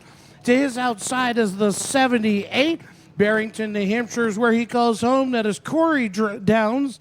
And then starting scratch in the 16, we have here on the roster, that is Seth Drown out of Lyman, Maine. Set to go 25 laps. Your Black Flag Podcast Ridge Runners giving a signal to double up. Joe Breggy's telling them, come on, cats, let's go. Get lined up and ready to roll. Following this feature event, we have Rod Frother Pro Stock. 75 laps is the distance, $2,000 to win. Getting ready. Dave, Cameron, and Frazier will set the pace. DeButts and Caswell right there chomping at the bit. Green flag in hand. We've got a guest flagger, and it's out. Cameron takes the quick jump.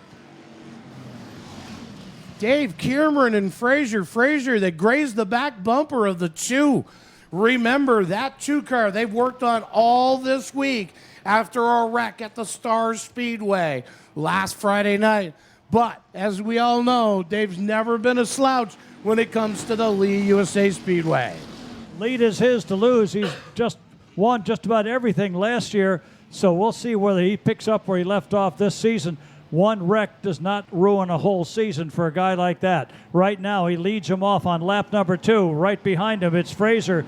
Then running in the third spot, it will be Caswell who's moved up. Caution is out. We've got a spinner over in turn 4, and nothing serious, just enough to slow traffic and give them an opportunity to get caught up and not get run over.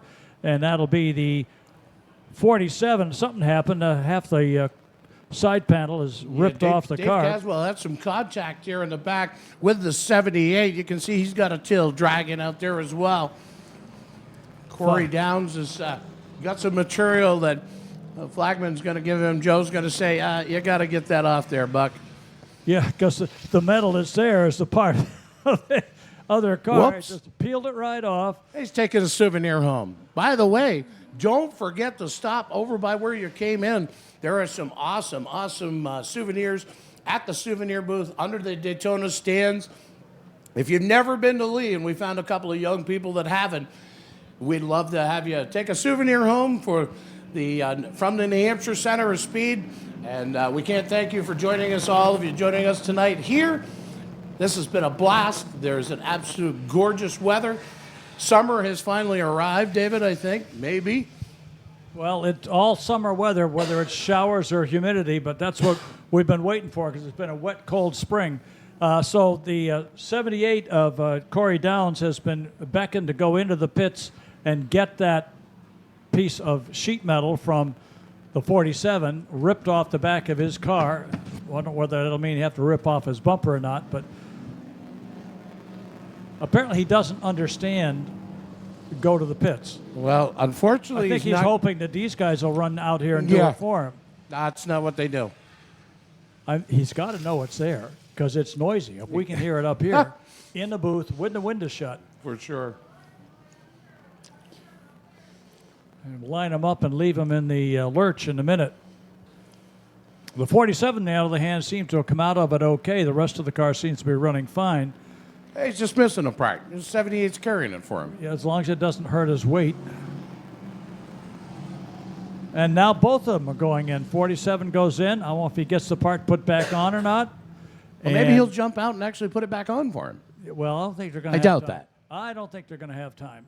Well, 100-mile-an-hour tape, we'll throw it on there. It'll be good. Meanwhile, Dave Cameron sits there in your leader. He's no stranger to victory lane in the Ridge Runner class, no matter where he shows up. But as we work through the laps to hopefully get the 47 and the 78 back. Find out in a minute because we're going double up here now to restart lap number 3 out of this 25-lap Ridge Runner event. Dave Cameron's going to take him to the post. Frazier to the outside. No entry, it looks like, for our two competitors that went off. Green is going to be waved, and we're back underway. 25's the distance. 2 in the books, and Cameron takes off like a rock. Oh, contact between him and Frazier over there. I don't know if he hit the fender or what the deal was, but they bounced off each other coming out of turn number 2. Well, Downs is back, and he's going to get lapped before long. Cameron pulls away now as the 63 of Caswell moves up. Caswell moves to second spot, and a little problem for Frazier there in third. He's caught on the outside. It's going to be a real dice to try to get his spot back. The farther up you ride, the further behind you get.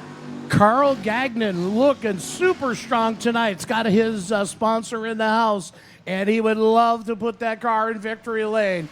If you've never talked to a more kindler, gentler racer, Carl Gagnon is the epitome of pure professionalism. Now, Zach Frazier's working his rear bumper of the 99. Gagnon used that to escape. Little tire squeal there as they got tapped and got a little squirrely coming off of turn 4. Kind of have to root people out when you come through the corner if it's tight quarters. But right now, Cameron's just cruising away. And it's going to be up to the rest of the field to find a way to run him down. The 2 cars that were involved in the caution both came in a little bit late. One is way up to the high side as the leader comes by. Let's hope he doesn't drop down. Leader gets by the 78. That's the 2 of David Cameron. Did I say David Cameron? You did. I thought I did. I got it right. Ryan Caswell in that 63 is looking super strong tonight. He's really got that car dialed in. He'd love to take the victory away from Dave Cameron and say, I beat the guy. Well, I think that's the goal of everybody in the Ridge Runner division now because Cameron's been so dominant over the last couple of seasons. Ever since Beach Ridge closed and they all moved down here to race at Lee USA and at Hudson, Cameron's just had these tracks dialed in, knows where he needs to be. Now we've got the lapped car of Downs, who was in the way of some of the guys who are trying to make their way closer to the front of the field. Got bumped a little bit coming down the front chute, and now they go by and able to run down. But we're pretty close to halfway, and right now Cameron is the man on the move. Man on the move for sure. Dave Cameron in the deuce. He's got that thing rolling like he never left here last season.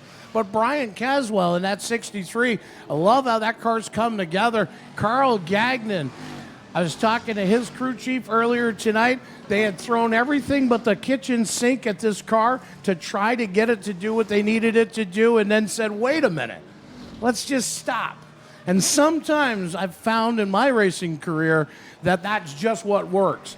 You've thrown everything at it. You've tried to just make this, do this, change that, and it just doesn't work. But it's working for the 99 tonight.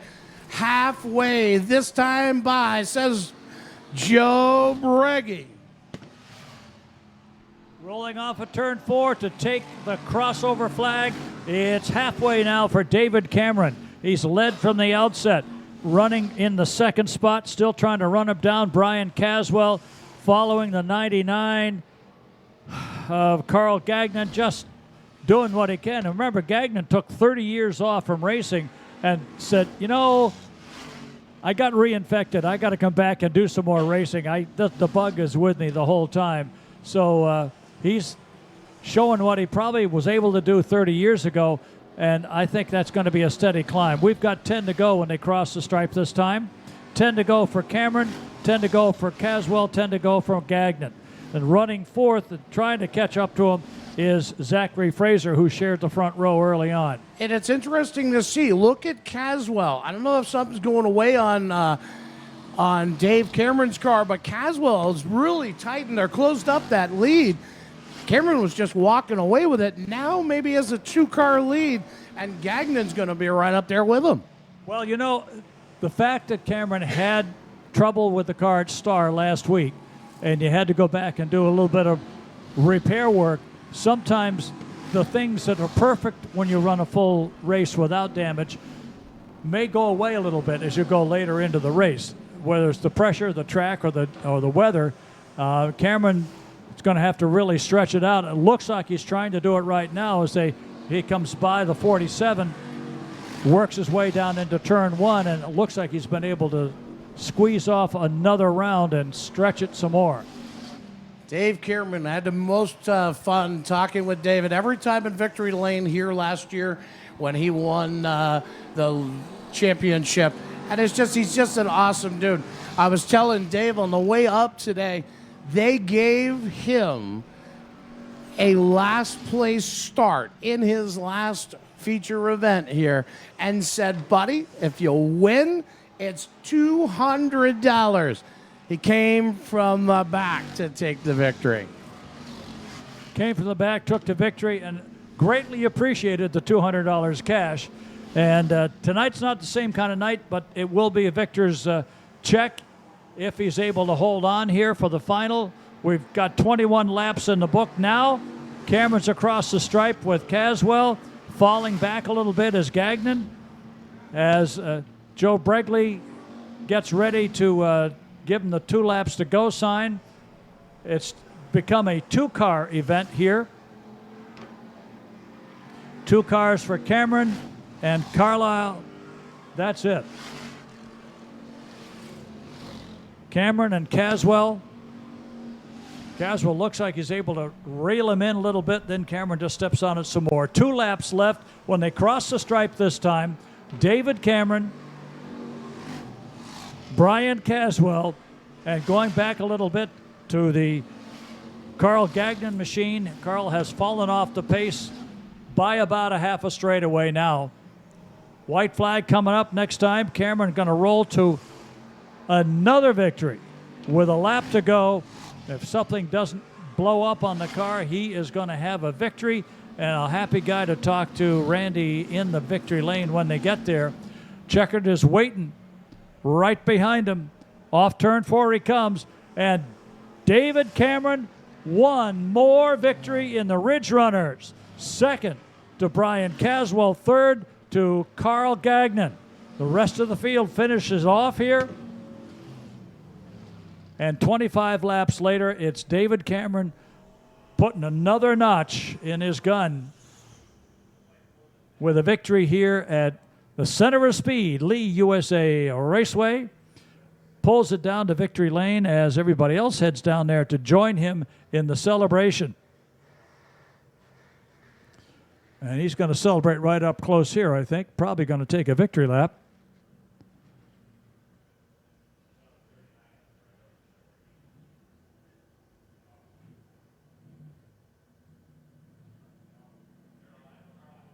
Whoa, and Carl's got a little issue with overheating down there.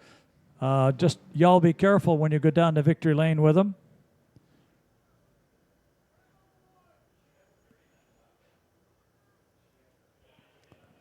Randy will get down there. Randy, y'all stay out of that stream of steam coming out of the Gagnon machine. That's probably not hard to see why he started to fall off the pace a little bit.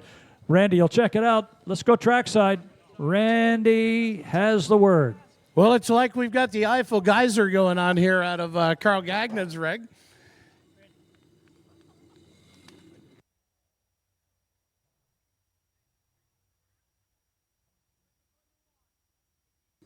We're going to get him up and out of the car here. All right, Carl Gagnon. Buddy, come on up this way.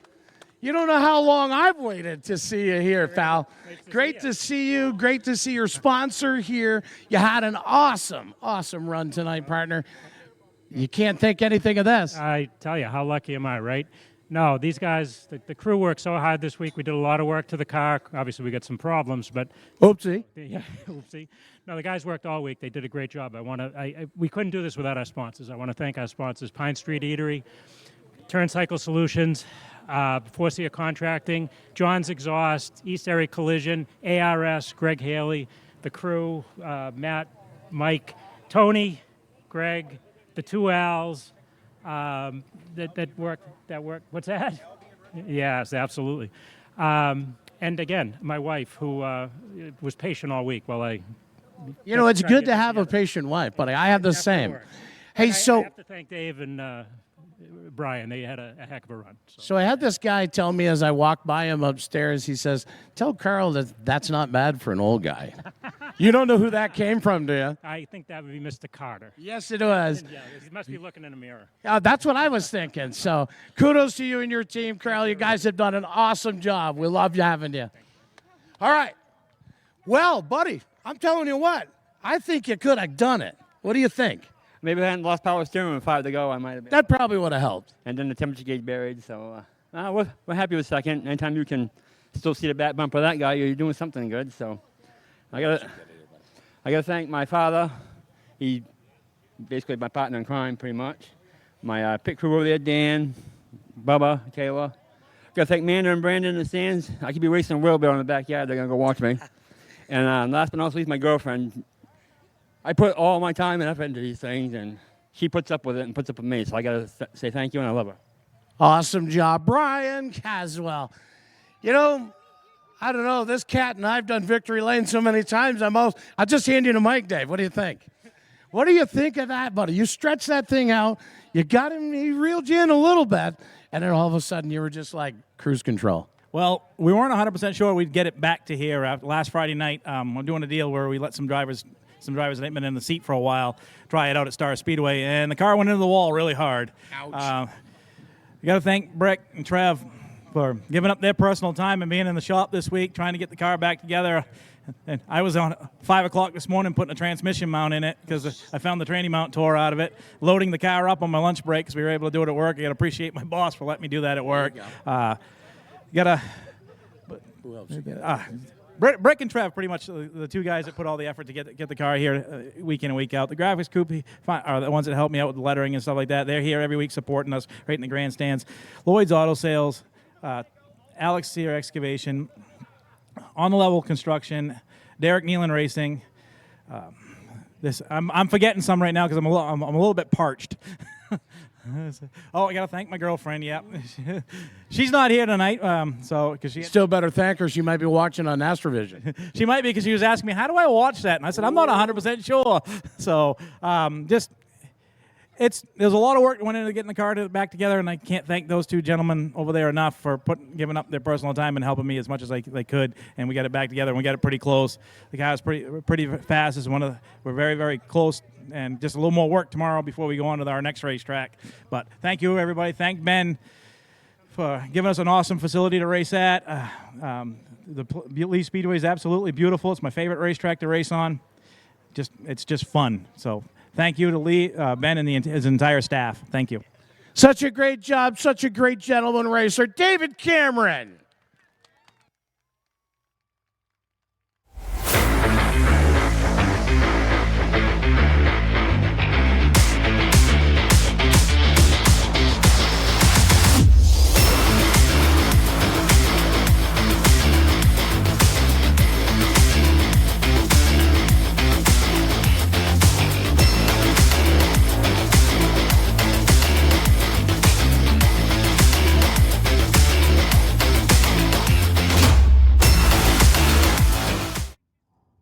Qualifying, we said, was going to have to be under 15 seconds in order to get onto the front row, and it was more than under 15 seconds, as we could see when Derek Griffith knocked off a pretty darn quick 14.590 to pick up the pole.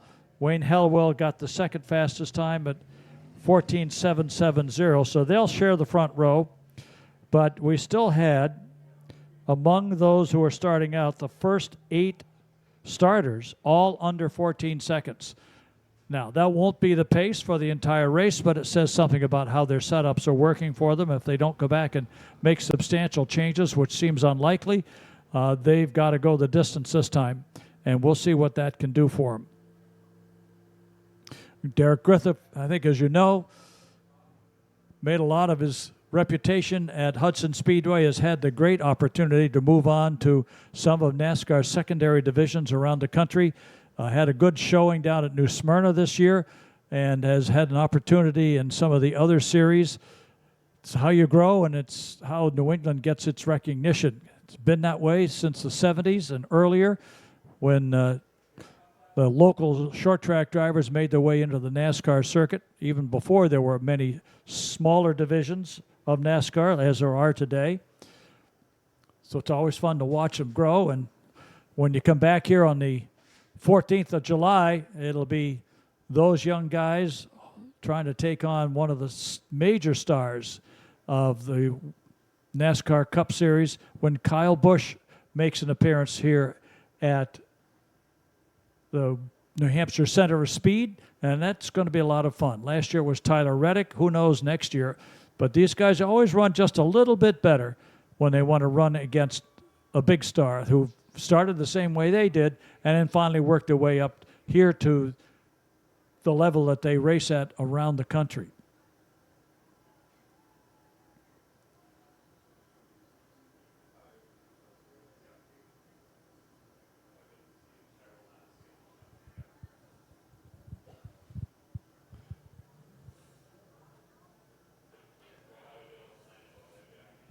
Still to come this year, lots of action down at Hudson International Speedway after this weekend. They'll be off until July the 9th for the Steve Kolofsky Memorial and the Steve Krupski Memorial the following week here at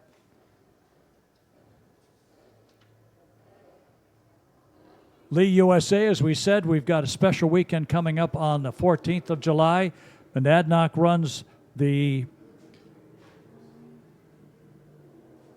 Pure Stock Shootout tomorrow, July 1st. It'll be the Firecracker 100 for the Nestor Modifieds, plus a big fireworks event.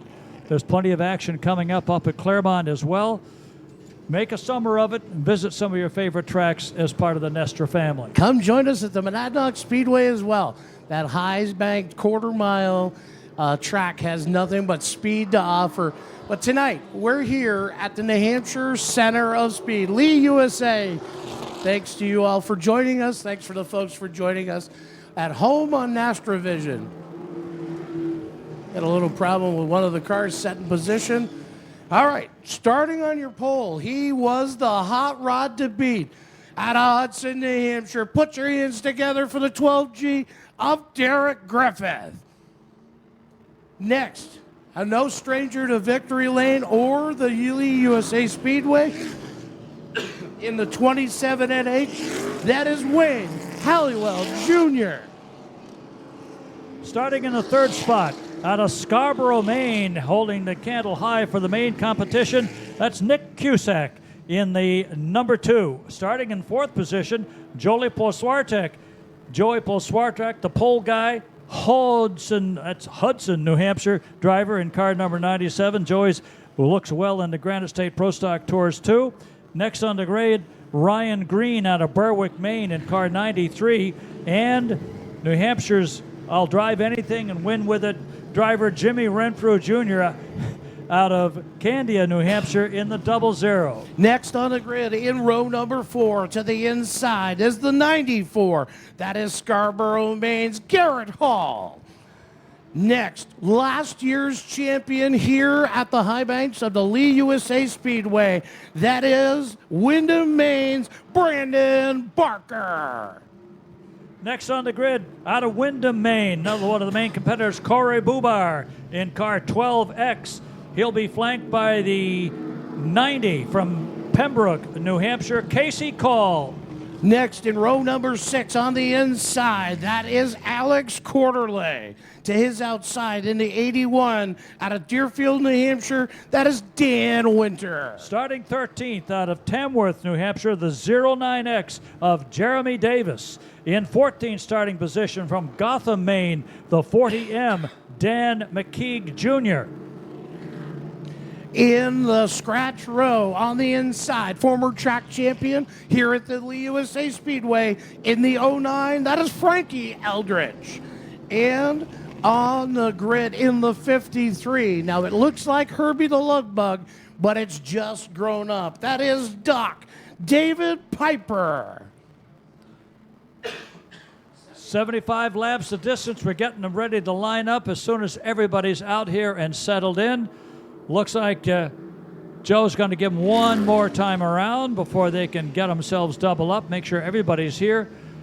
Not unusual to see Pro Stocks at Lee USA going 80 laps, 70 laps, 60 laps straight on with no cautions. Let's see how they hold up here tonight. It could be a little bit tough for a lot of guys if they want to get to the front. If they don't get a caution, they may get themselves strung out around the racetrack with your fast guys starting up front. But we'll see how it goes. More conversation from Race Central with the drivers. The final instructions to the drivers for behavior, lineup, and start.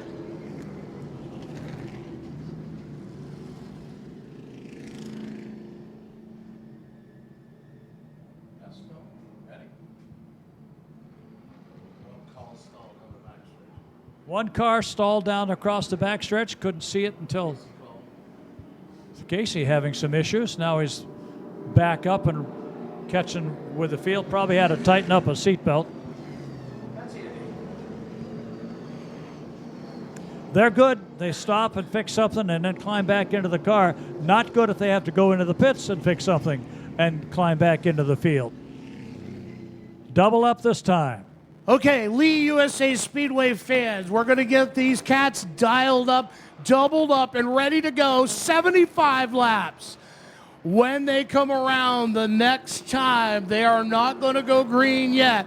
You, their fans, please get on your feet as they double up. Get a hat, get whatever you can, and let's wave these folks off to a green flag run. 75 laps is going to be the distance. On your feet, Lee USA, let them hear ya. Daytona stands, let them hear ya. Backstretch front row stands, let them hear ya. Wave them off, folks. They're waving back. They know you're doing it. All right. We're going to get ready to get these guys rolling. This is the show we have been waiting for. Rodfather Pro Stocks, ready to go.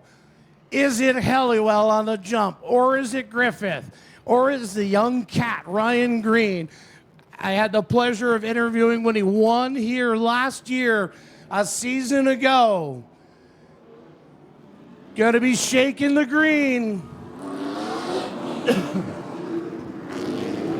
One more shot at getting some heat built into those tires before they come back around. Next time into the restart zone, they will be stomping the gas and ready to go flying here for 75 laps. Derek Griffith has the experience to work with the big boys. He may be patient. He may let them go ahead and save it for later. He might just stomp on it and leave them in the dust. Here they come. Let's take a look.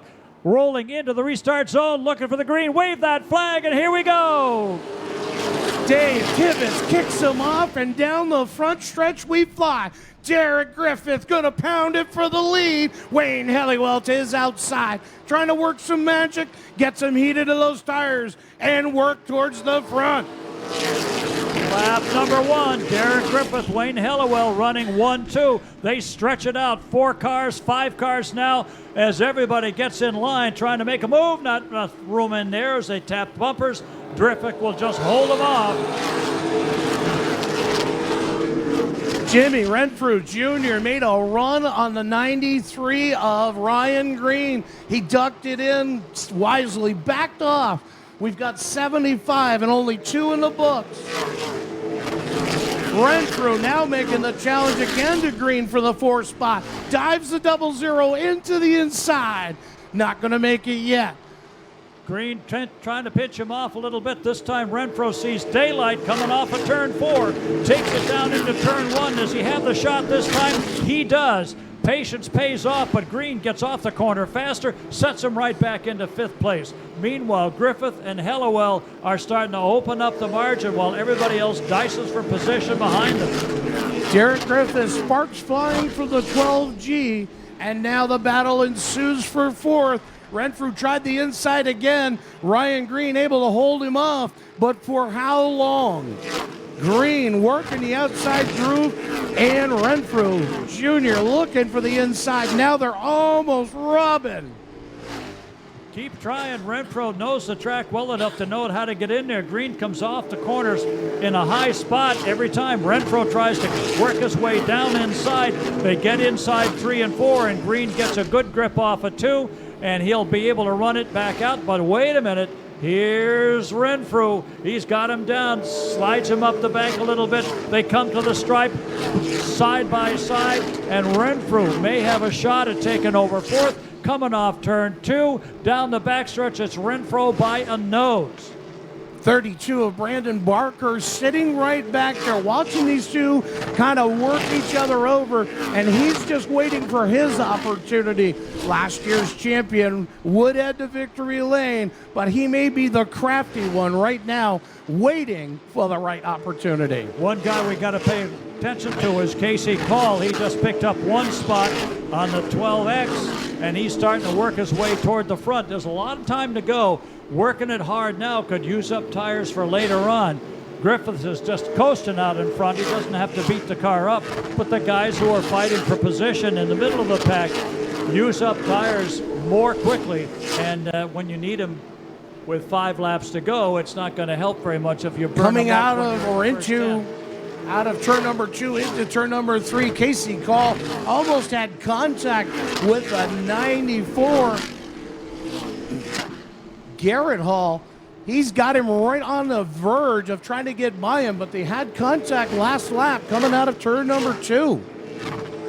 Slides off of 4 this time. Casey Call not able to get underneath the 94. Kind of runs him up the bank a little bit with a little encouragement. Doesn't quite make serious contact. Took some air off the car. Didn't make any difference. Now, take a look up front here.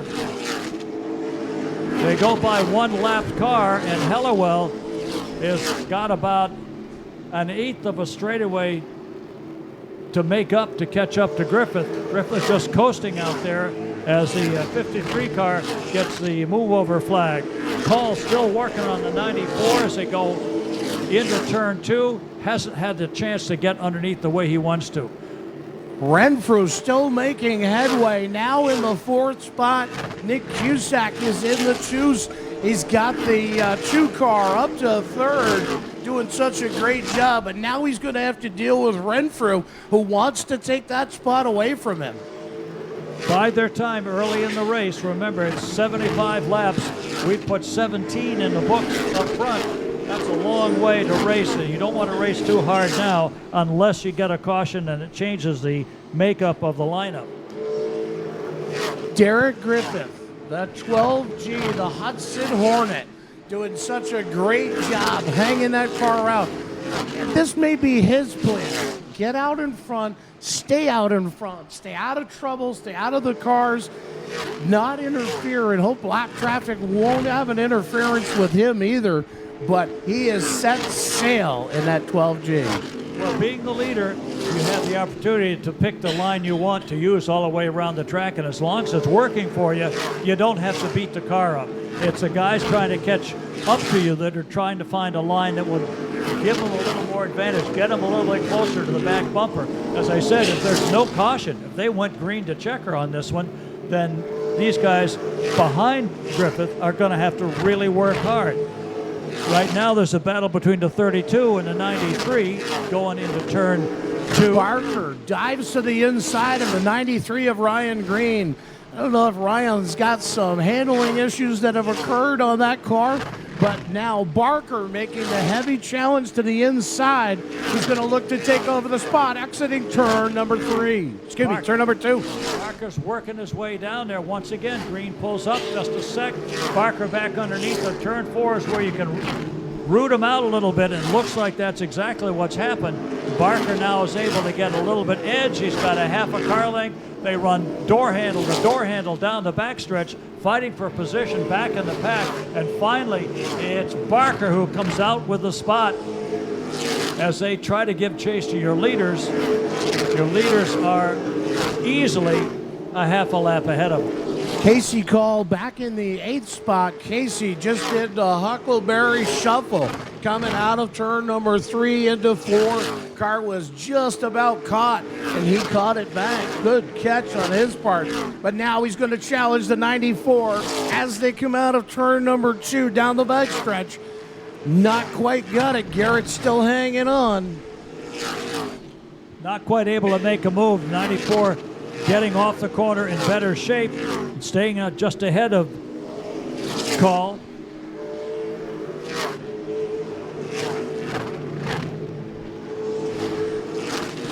Meanwhile, up front, your leader down the backstretch has stretched his lead out over Wayne Hollowell to about a half a straightaway, maybe a touch more. So certainly a dominating performance thus far for the 12G. And Helliwell's a crafty veteran too. He may be just like you said, David. He may be just biding his time, knows the car was good, had a great qualifying run, great starting position.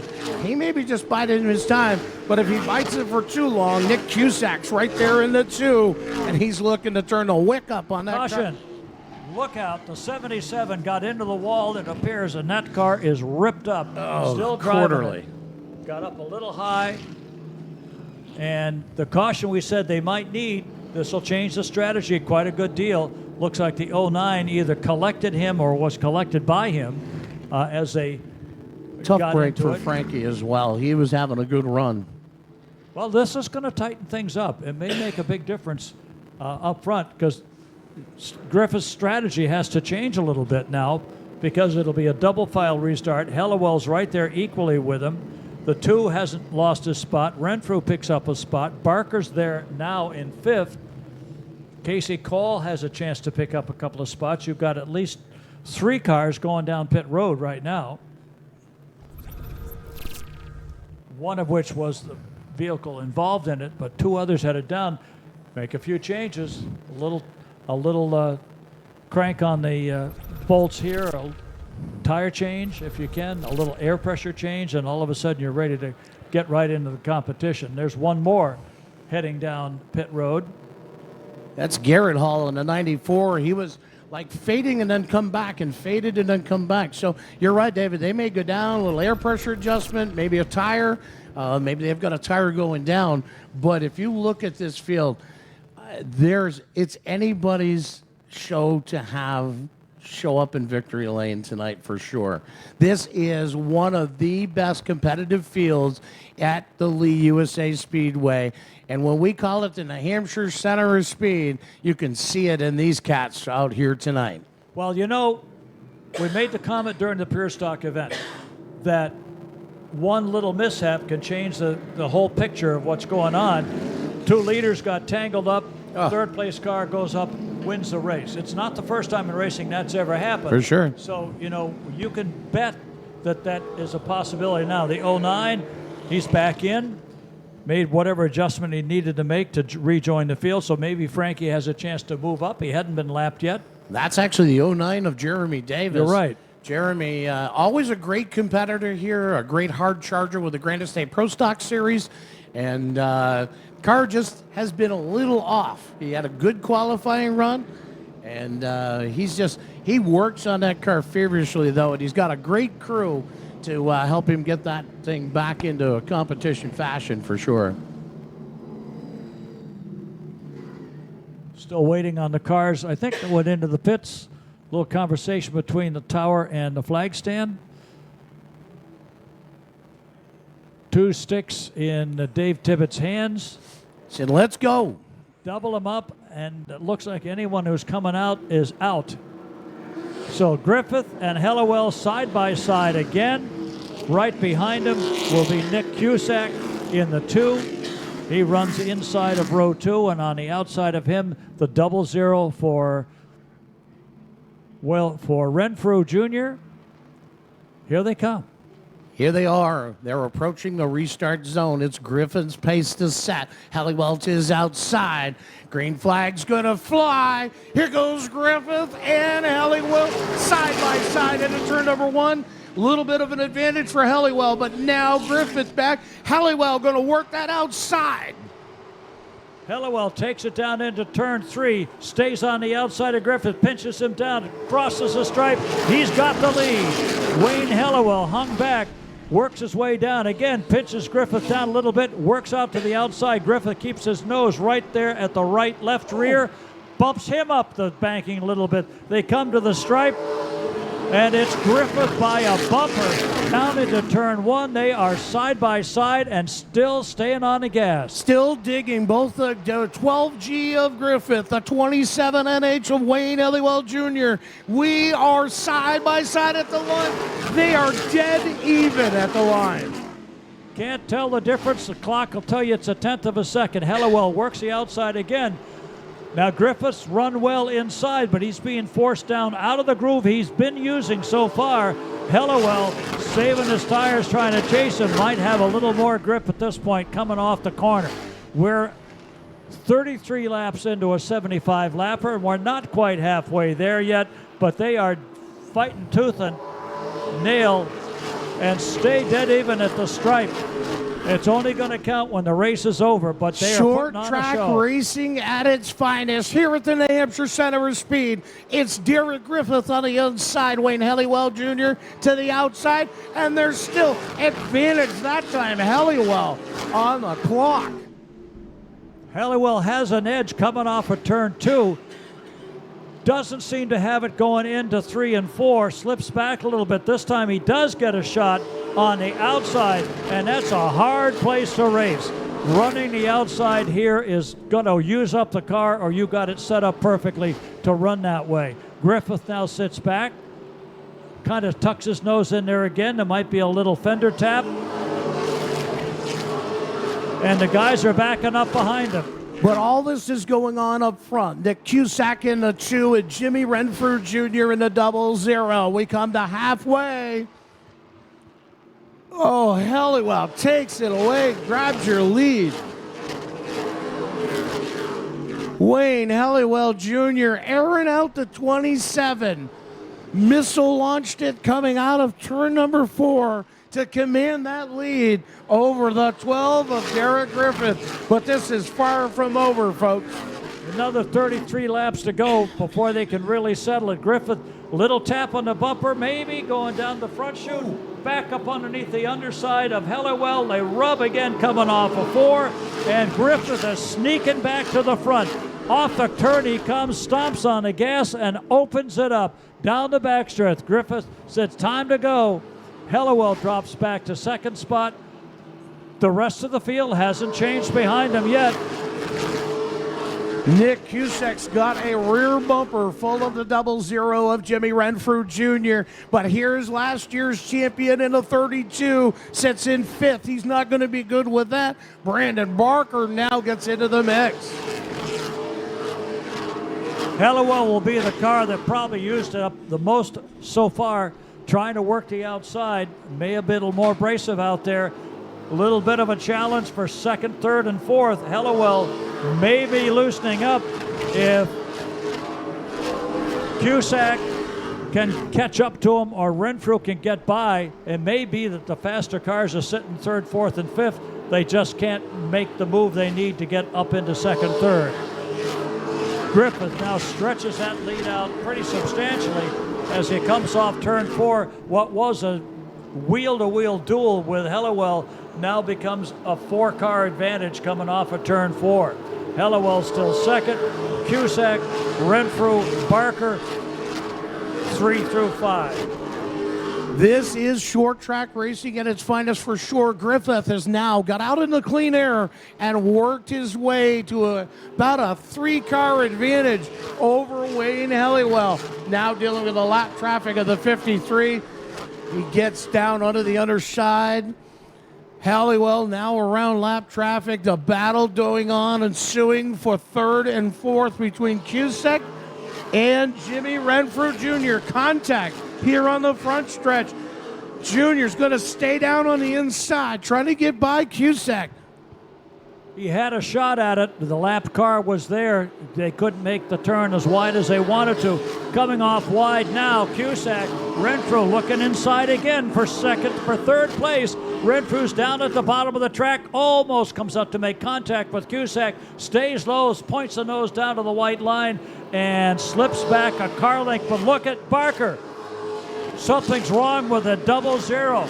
Renfrew goes up to the high side. I think he's got a tire down, sliding up to the high side of the track and comes to a stop in turn 1. Caution out on the speedway. Renfrew contact with Cusack there, and then car just, I don't know if he's cut a tire. Somebody's got a little too much fuel on board. Little fuel too much going on too. They had it cranked right up. More than one. And so Renfrew making the charge, almost got himself underneath Cusack and into third place, and at least at this point, if he's able to fix it and get back out before we go green, he's going to have to work his way all the way from the back to get back to the top 5. So the car broke its way out of money, you might say, at this point. That moves Barker up into the 4th spot, and coming back to sit in 5th unofficially at this moment will be Ryan Green. Ryan Green and his dad do such a great job with that 93 car. It is a family-run operation. But speaking of family, that's what this is all about. You look through this complete field, and racing family, if you've been involved in it, if you've never been involved in it, it is a magical family that is one and tight for all, for sure. I've watched competitors work with a competitor's car that got trashed in an accident, trying to get each other back out into the competition, and it's like no other field. You don't see it in football. You're not going to see it in baseball or any other sport. But in our sport, these cats all work together to make the show run. Perfect example was our Ridge Runners. Adam Knowles needed an alternator. When the other team gave him the alternator, he went out and beat their butts. But that's the name of the game. You break a shock and you don't have one on the truck, you're able to get a shock from somebody else, get it adjusted the way your car handles, you know, and a lot of times that's the kind of stuff that happens during the week in the shop. It doesn't happen down here in the pits, but guys are trading parts out.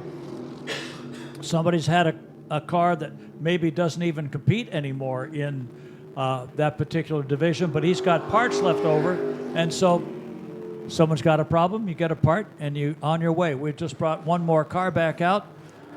The 81 of Dan Winter has rejoined the field after some problems going into the pits. He's still on the lead lap, so they move him up. They're going to restart in a lap, get him doubled up. Dave Tibbetts, our chief flagman here at the Lee USA Speedway, gets the jack flag going, saying, come on, cats, let's get doubled up, get ready to go. We're going back to green, restarting lap number 50. Coming to the green, in the restart zone, it's Derek Griffith, Wayne Helliwell loose, coming out on this, spins the tires on a 27. Still manages to stay in second place, but he almost opened up the inside for 2 cars to dive underneath him. Now he pulls it back down to the bottom of the track, sits on Griffith's back. Griffith uses all the racetrack to come off the corner to prevent anyone from going by, and see if he tries to turn the wick up and pull away down the backstretch. He stretches it to a car length. Helliwell comes right back at him, cuts it down to half a car length coming off of turn 4.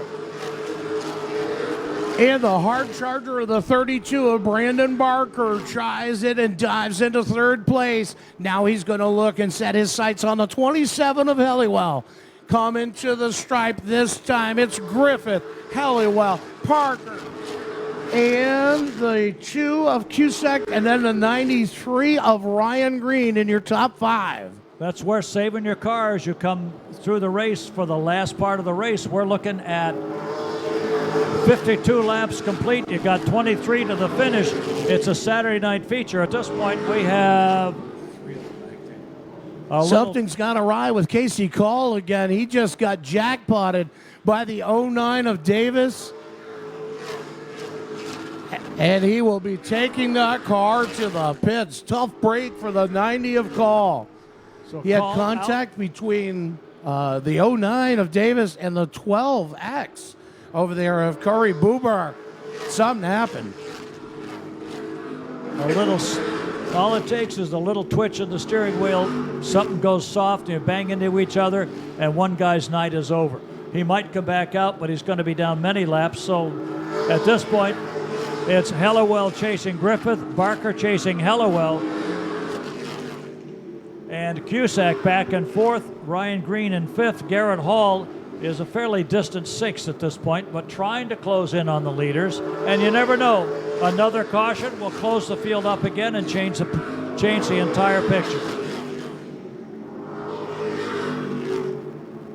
Less than 20 to go at this point, as Derek Griffith continues to really dominate the race in spite of a couple of tight battles with Wayne Hellawell on a restart. It's been Griffith getting the car to come to him once they've gotten a couple of green flag laps in, and he just lets the car do its thing. And that thing right now is dominating this 75-lap Rod Fathers Pro Stock event.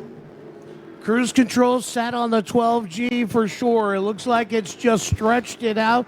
Derek being smooth on the wheel as he always is, just making the car work. Got the right line on the right spots. The 12G is your leader. Derek Griffith doing an awesome job here at the New Hampshire Center of Speed.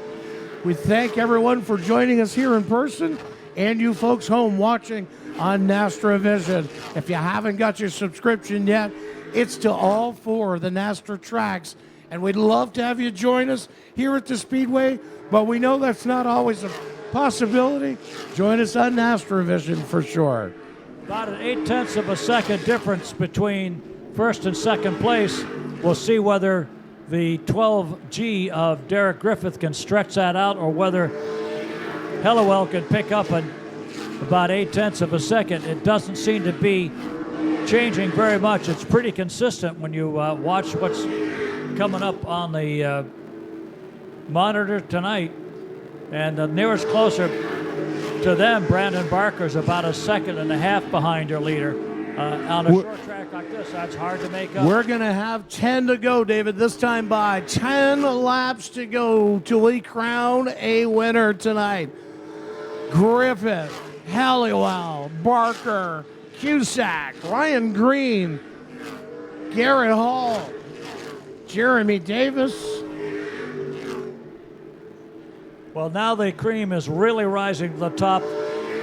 Everybody's getting strung out. The guys have, if they've got anything left now, they've got to really turn it up because the laps are ticking away. Griffith easily leading by 1 second over second place, almost 2 second difference back to third place.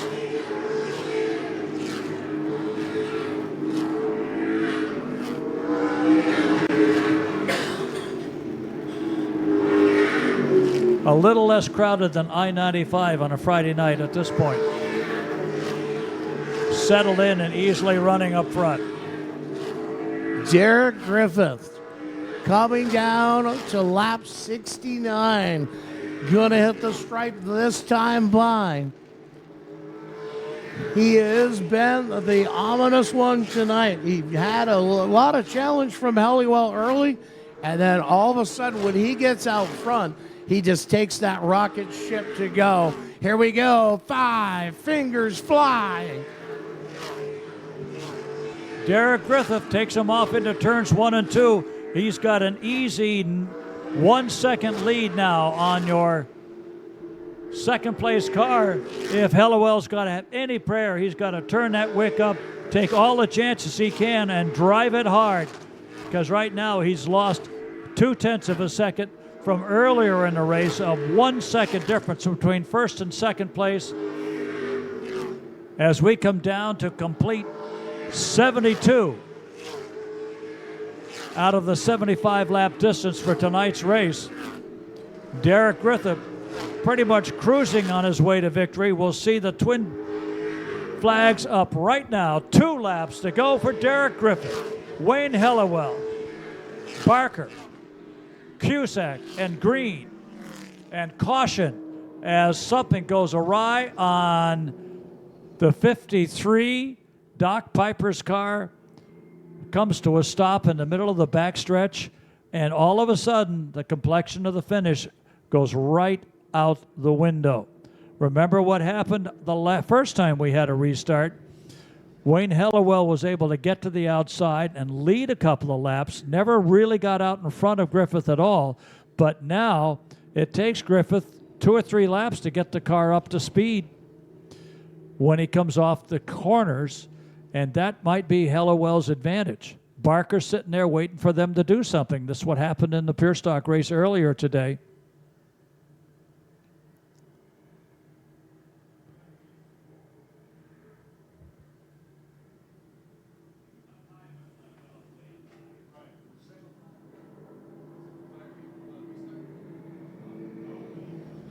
All right.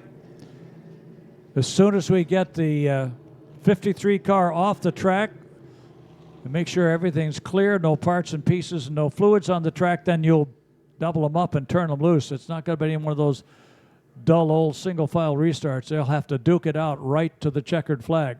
We'll be restarting lap 73.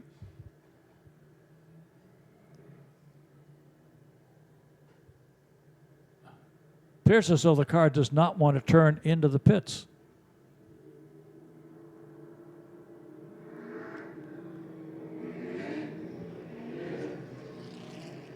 Finally.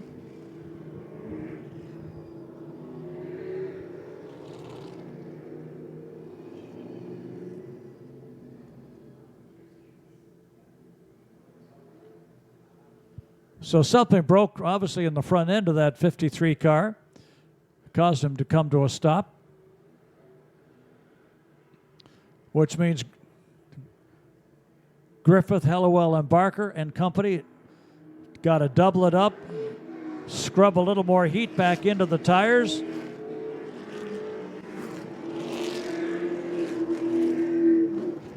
And here's where it gets serious. The entire 75-lap event comes down to the final 2 laps.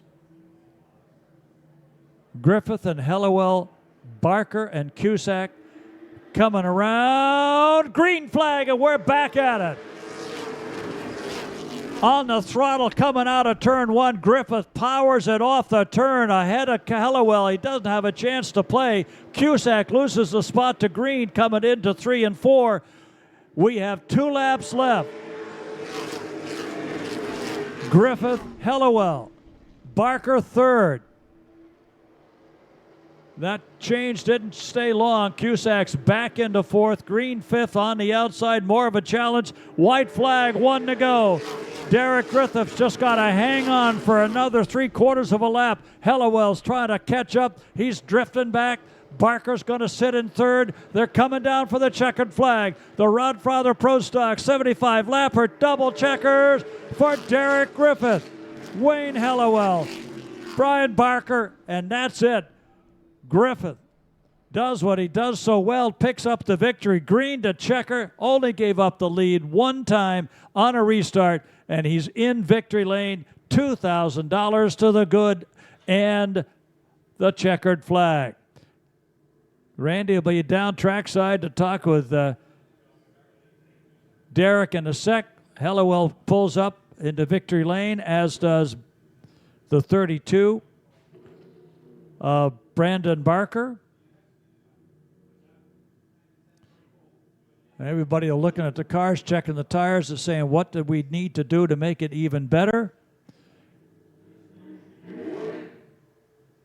Derek pulls the 12G onto the checkered flag paddock, and we are ready to roll down. Folks, I hope you take it easy on your way home, but don't leave until you had a chance to hear what Derek and Wayne and Brandon have to say about the race tonight.